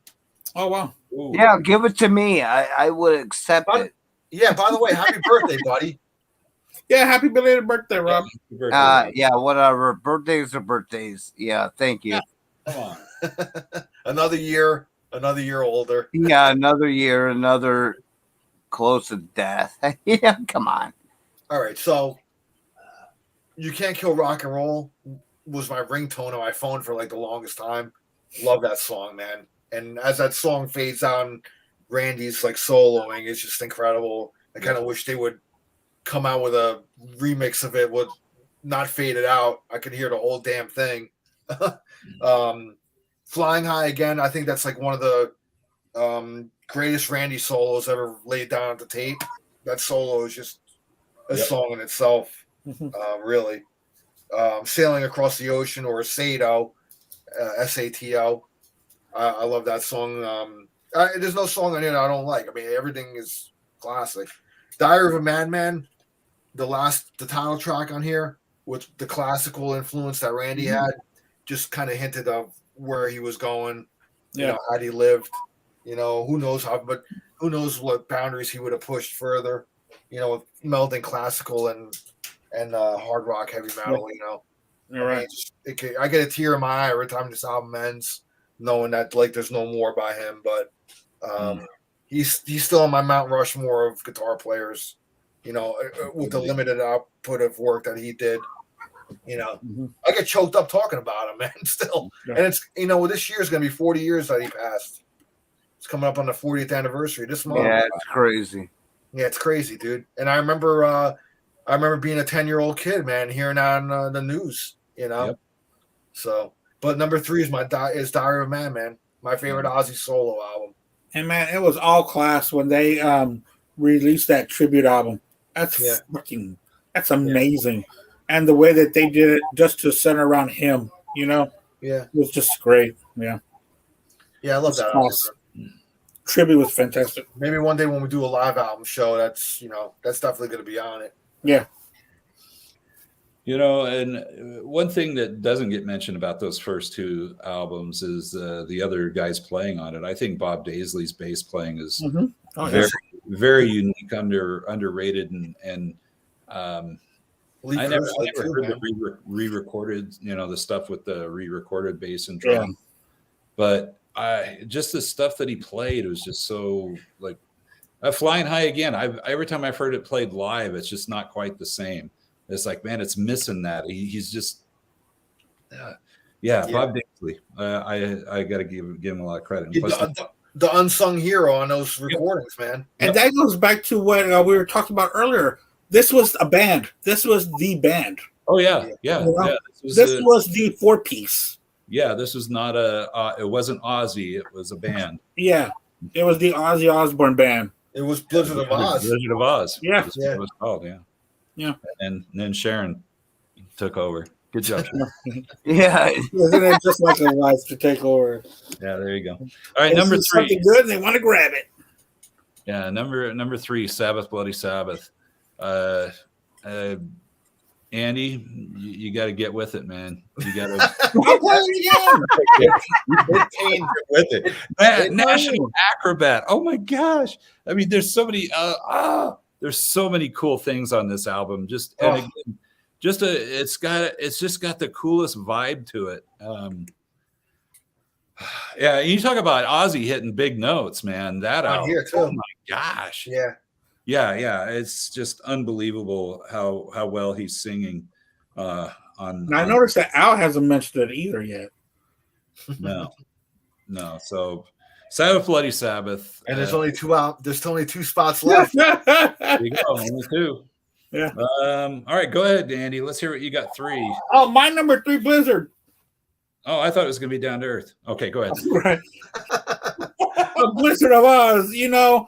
When it comes down to this one, and of course, Diary of a Madman, always pick this one. Yeah, always spin this one first. Love it. You know, I don't know. Crazy Train, Goodbye to Romance, such a great track. I love Goodbye to Romance. And the beautiful D. Suicide Solution. I still can't figure that song out, but I love it. Still Away the Night. Well, Bob Daisley wrote the words, so ask him. Yeah, but what can't you figure out about the song? What, lyrically? yeah, it's kind of morbid. You know? Well, I mean, Ozzy was killing himself with alcohol, dude, and Yeah. Yeah, I look at it as a positive song. It's a kind of a rally to, get your shit together. Yeah, it's definitely not a pro-suicide song. It's no, yeah. Yeah, it's a warning. It's a warning against it. Yeah.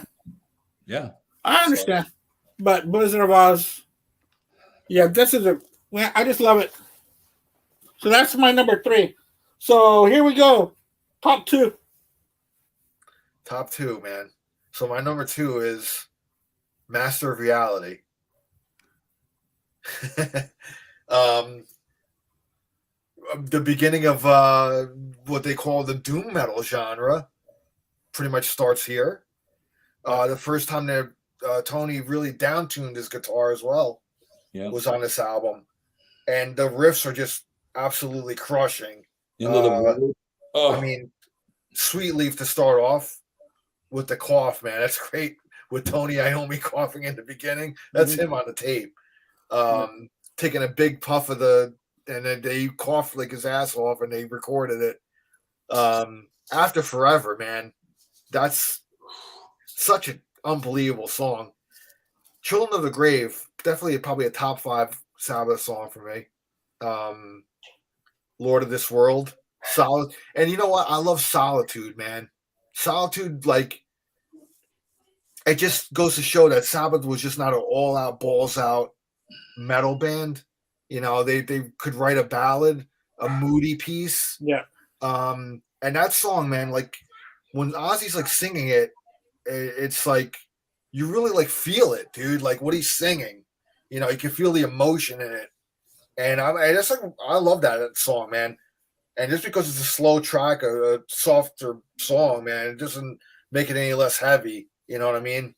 And Into the Void, man. I mean, that riff, man, right there.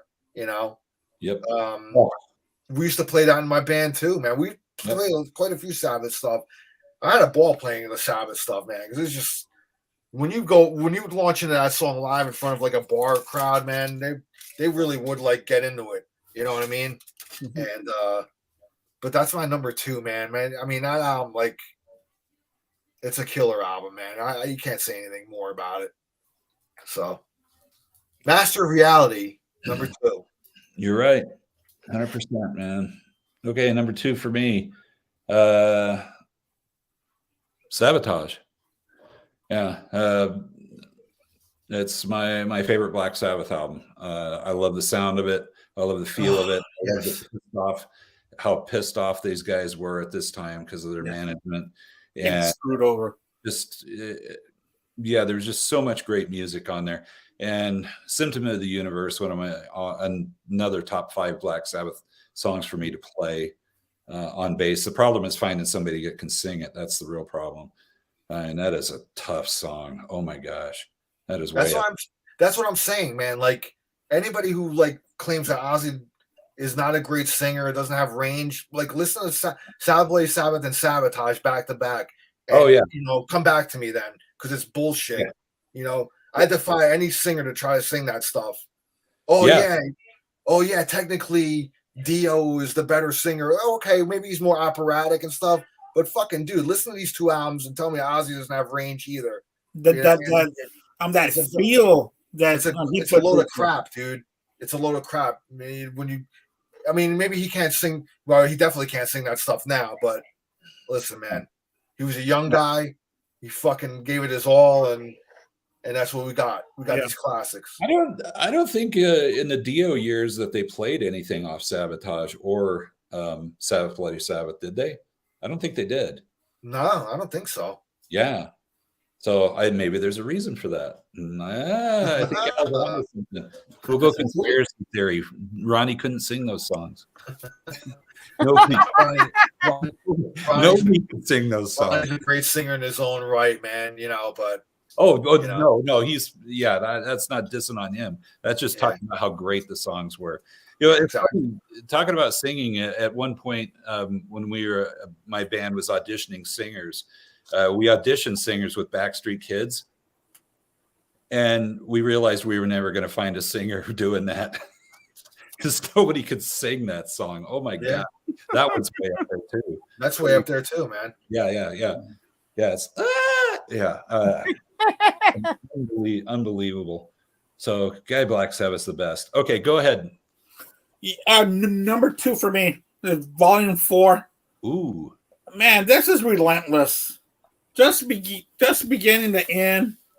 Y'all touched on the songs, especially Al. He picked out a lot of my favorites on that one too. And again, a great vocal performance by Ozzy on there. He doesn't stop to take a breath. He just goes at it. And it's a fantastic album. To me, it's one of their heaviest. This was a change for them in a different direction. And if you really listen to these 6, I think there's 6 albums by Sabbath, there's a lot of changes. There's a lot of directions. So when the media back then really didn't give them their props, they thought they were just a one-dimensional band. If you listen to these albums, they're not one-dimensional at all. Not at all. I mean, they change so much within albums. Even within a song. Yeah. You listen to their songs. I mean, there's so many Listen tempo changes and listen to the end of what is it? Symptom of the Universe, when they go into that almost that folk part, it's Yeah. I what love the hell else? Like, Yeah. It's like almost like they went to like a hippie song then, it's like Yeah, the only time they did that live with that part on it was with Tony Martin, right? Yeah, with Tony Martin. You're right. Oh wow. Too bad. I love the whole song. So Yeah. Great So point. my number 2 is Sabbath Volume 4. Okay, good choices. Okay, Yes. Number 1. Well, Andy really pained me with It's this Andy's one. number 12. It really pained me with how low this was on his list, and I'm like, dude, it's one of those. I did start off. Hey, listen, opinions are opinions, man. Yeah. But sometimes you gotta have your head checked. You know what I mean? You need to go to a shrink, buddy, because Sabbath is my number 1. Woo! This blew my mind apart, man. Like when I first heard this, some could say like this is the beginning of progressive metal. Yeah. You had Rick Wakeman from Yes on this album. Yeah.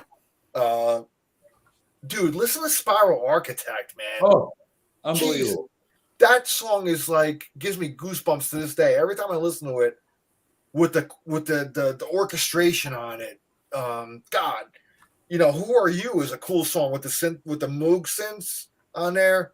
That was very different. That was really cool. Very atmospheric and moody. A National Acrobat used to play that in a band that I was in. Oh wow, did you? Yes, and that was one of my favorite songs to play too. Yeah, who can sing that though? We had a guy in my band that he had a dice range, and he can definitely do it, man. Very cool. Who Are You? I mean, it's Sabbath Sabbath. The list goes on and on. I'm not Sabracadabra. I mean, every note on here, even the little instrumental fluff gives it a nice little mood on the album. A little, like Andy was saying, it gave variety to their albums, man. You did. And listen to that instrumental fluff. And listen to REM's "Everybody Hurts" and tell me they didn't rip that off.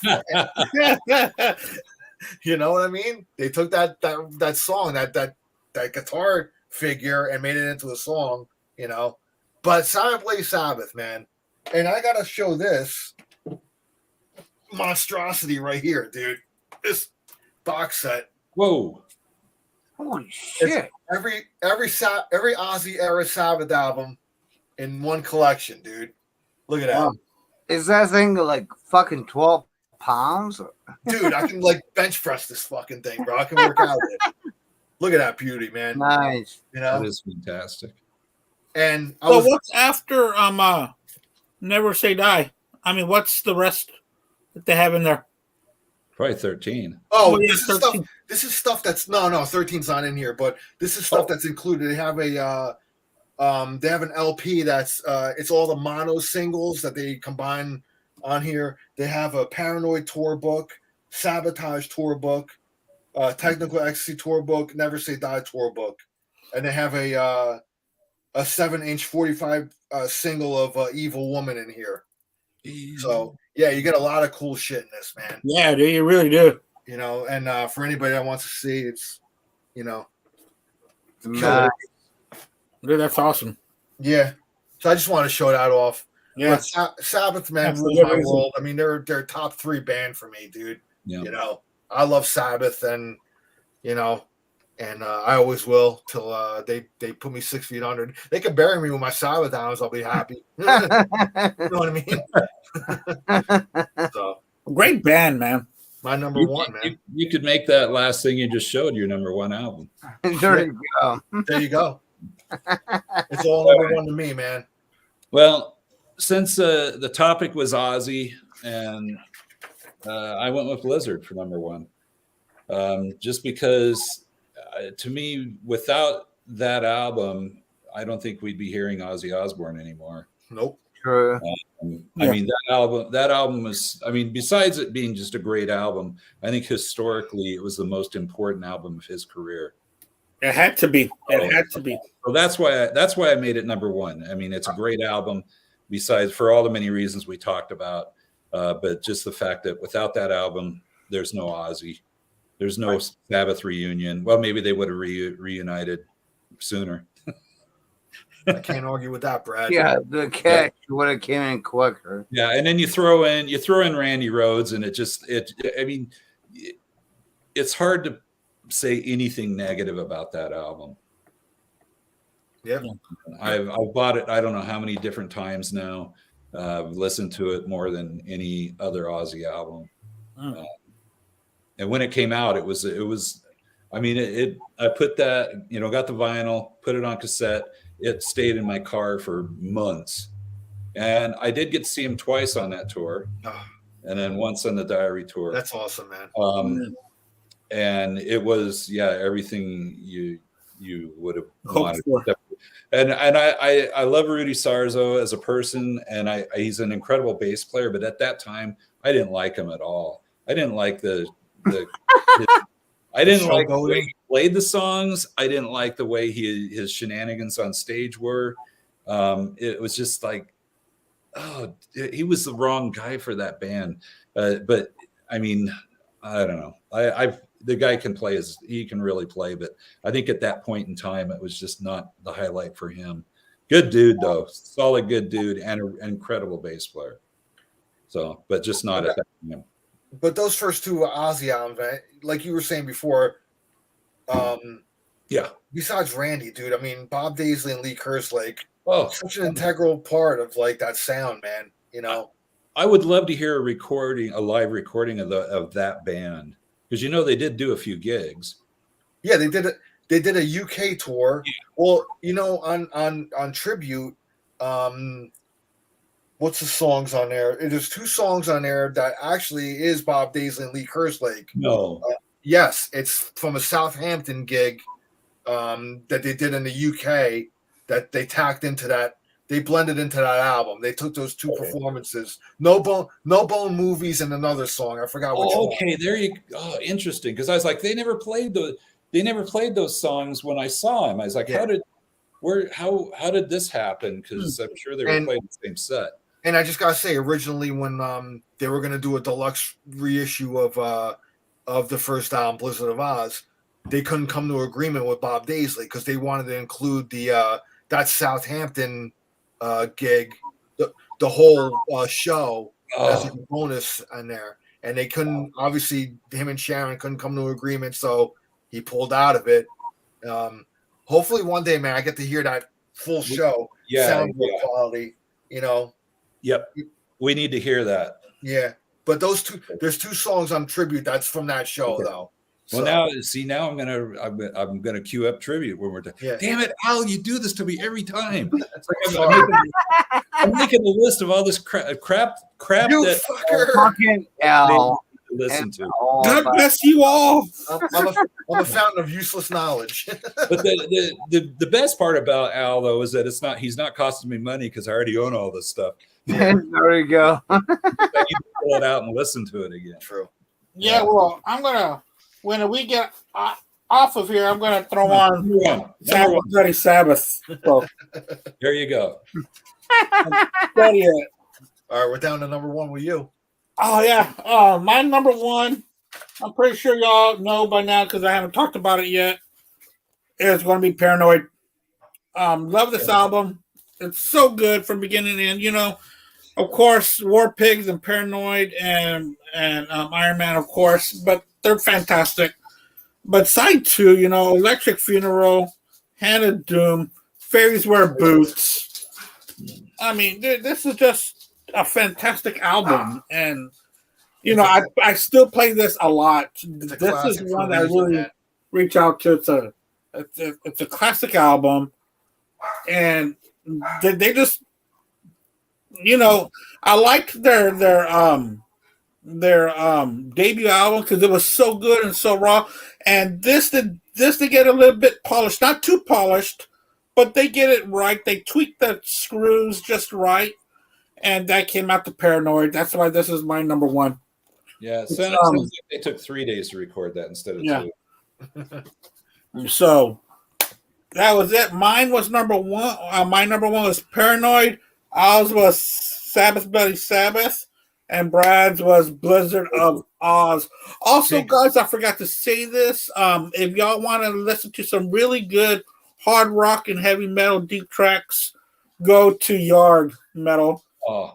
It's a free app on your phone, and we're talking about deep tracks by some of your favorite bands of hard rock and heavy metal. These guys work hard at it, and it's a really great station. I enjoy it. I still get reminders that D. Snyder's "I Am a Hurricane" is on my phone. Did you actually sign up for the reminder thing? Yeah, I did. That's cool because my brother just learned about this feature last week, and he's like, "Did you know this is on the app?" And I said, "No." And I said, "How cool is that?" And I said, "Well, we need this. Is there a way to see what songs people want to be reminded about? Because maybe I'd play them more frequently, you know, if they're that fun." But I'm going to tell you this, Al.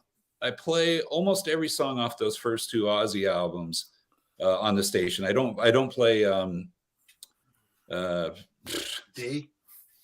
No, I don't play D. You're correct. No, I don't play Crazy Train just because it's like you hear that every on regular radio. Yeah, I'm not gonna. Yeah, when we first started the station, there was a guy that kept sending us emails saying, "Hey, play Crazy Train." Like, dude, you know, everybody else plays Crazy Train. Yeah.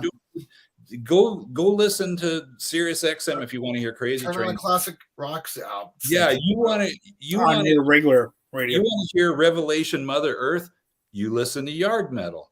You want to hear Diary of a Madman? You listen to Yard Metal. You want to hear all that stuff off the second album that nobody else is playing. Exactly. You listen to Yard Metal because we're playing the whole doggone thing. And now that I know about that stuff off of Tribute, I'm going to be playing those songs too. Yeah, check it out, man. It makes you want to, like, damn, you want to hear that original band, you know, or you want to hear. I mean, I have bootlegs of like some of that tour.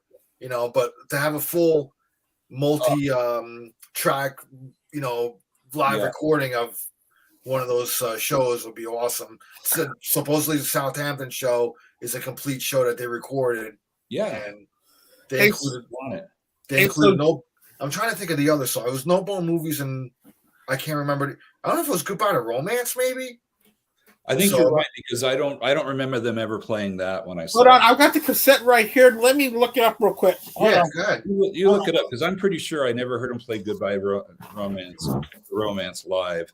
And like I said, I saw them 3 times, and I'm like, oh, wait a second, when did they play that?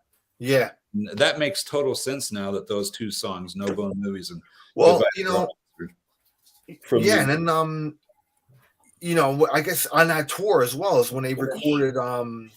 They did the, you know, you looking at me, looking at you. You know, Yep. the B sides. Yeah. Okay, so you got that. You got the live.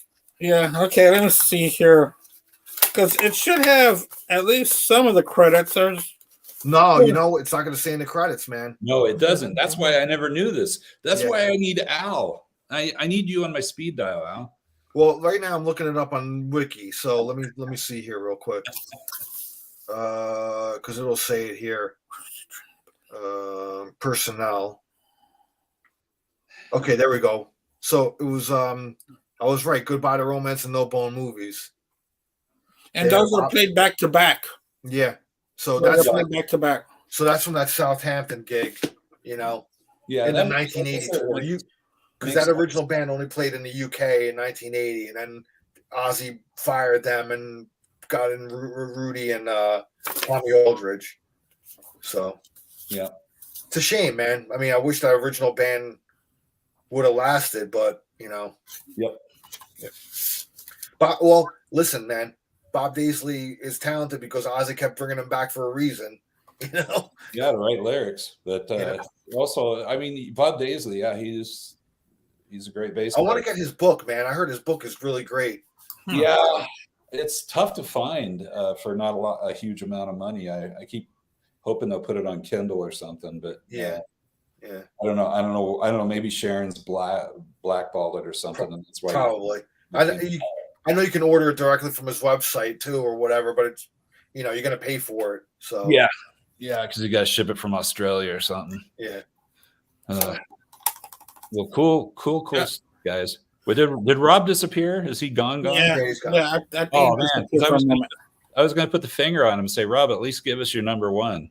Yeah. You know, I was gonna ask him that too. Yeah, me too. And then he disappeared after we did the round, and then he was gone.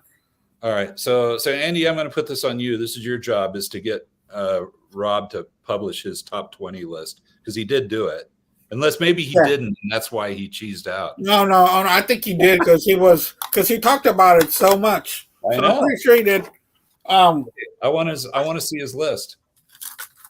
I'm pretty sure it won't be as disappointing as mine was. Sorry, guys. No. Oh, dude, no. There's no Your list is. But so all these deep tracks that was wrong. So a lot of the stuff that we're talking about here, like Brad said, he puts it on his radio show. Stuff that pops into his head about stuff. And if y'all want to dig in some more and really listen, you know, Yard Metal is a great place to go and check that out. Al, what's going on with you, man? YARG. YARG. YARG. Not Yard Metal like Udo thought. Yeah. What channel? Just go to the website and you can figure out where the apps are and stuff, and all that kind of stuff. And but yeah, once you get the app on your phone, you're good to go. Oh, you know what? I got it. In fact, it's right here, ladies and gentlemen. If y'all want to look at it, it looks like that. You can't see it, can you? No. That's a little. Yeah. I see the Yarg. Yeah, I see the Yarg. It's right there. Yeah. Right now we're playing a great live version of Nuclear Attack with Gary Moore. Wow. Which, I mean, you think Greg Lake metal? With Gary Moore ripping it up. It's a pretty rocking tune. That's killer, man. Yeah. And then I was trying to see if there was some Sabbath coming up here or Ozzy. Any guy you would think so. But must have just played one. And about 9 minutes ago, Saxon was played off of Brad's number one album of 1980. So, it's full circle. Wait. I just saw Ozzy on here. Where was Ozzy? So, So my channel, Be Cool, Read Podcast Out. I have a YouTube channel. You can go on there. There's videos on there. I've been posting concert videos on there too of shows I've been going to. Oh, that's awesome. There's gonna be more content. I'm gonna have some contests, some giveaways, and my own lists, and I don't know. That's awesome, Al. Various shenanigans, and then I have my YouTube page. My Facebook page, same thing. Be Cool to Be Podcast Out. And I'll announce all that stuff on there. So thanks for everybody for contributing to that too. I appreciate it.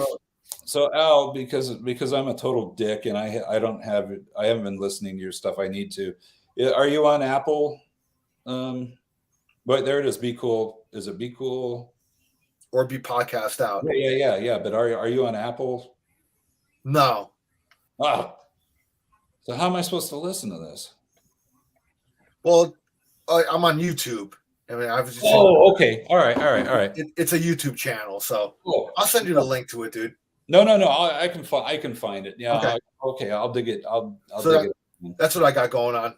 Okay, cool. Yeah, that's where I put all my interviews too that I've done is on Yard Metal YouTube channel. Just because I'm not a podcaster and although we do have on the Yard Metal app, we have a thing to put podcasts on. Oh, cool. Hey, Brad. So are you on Apple, like Apple Music? No. Okay. No, you have to use our app.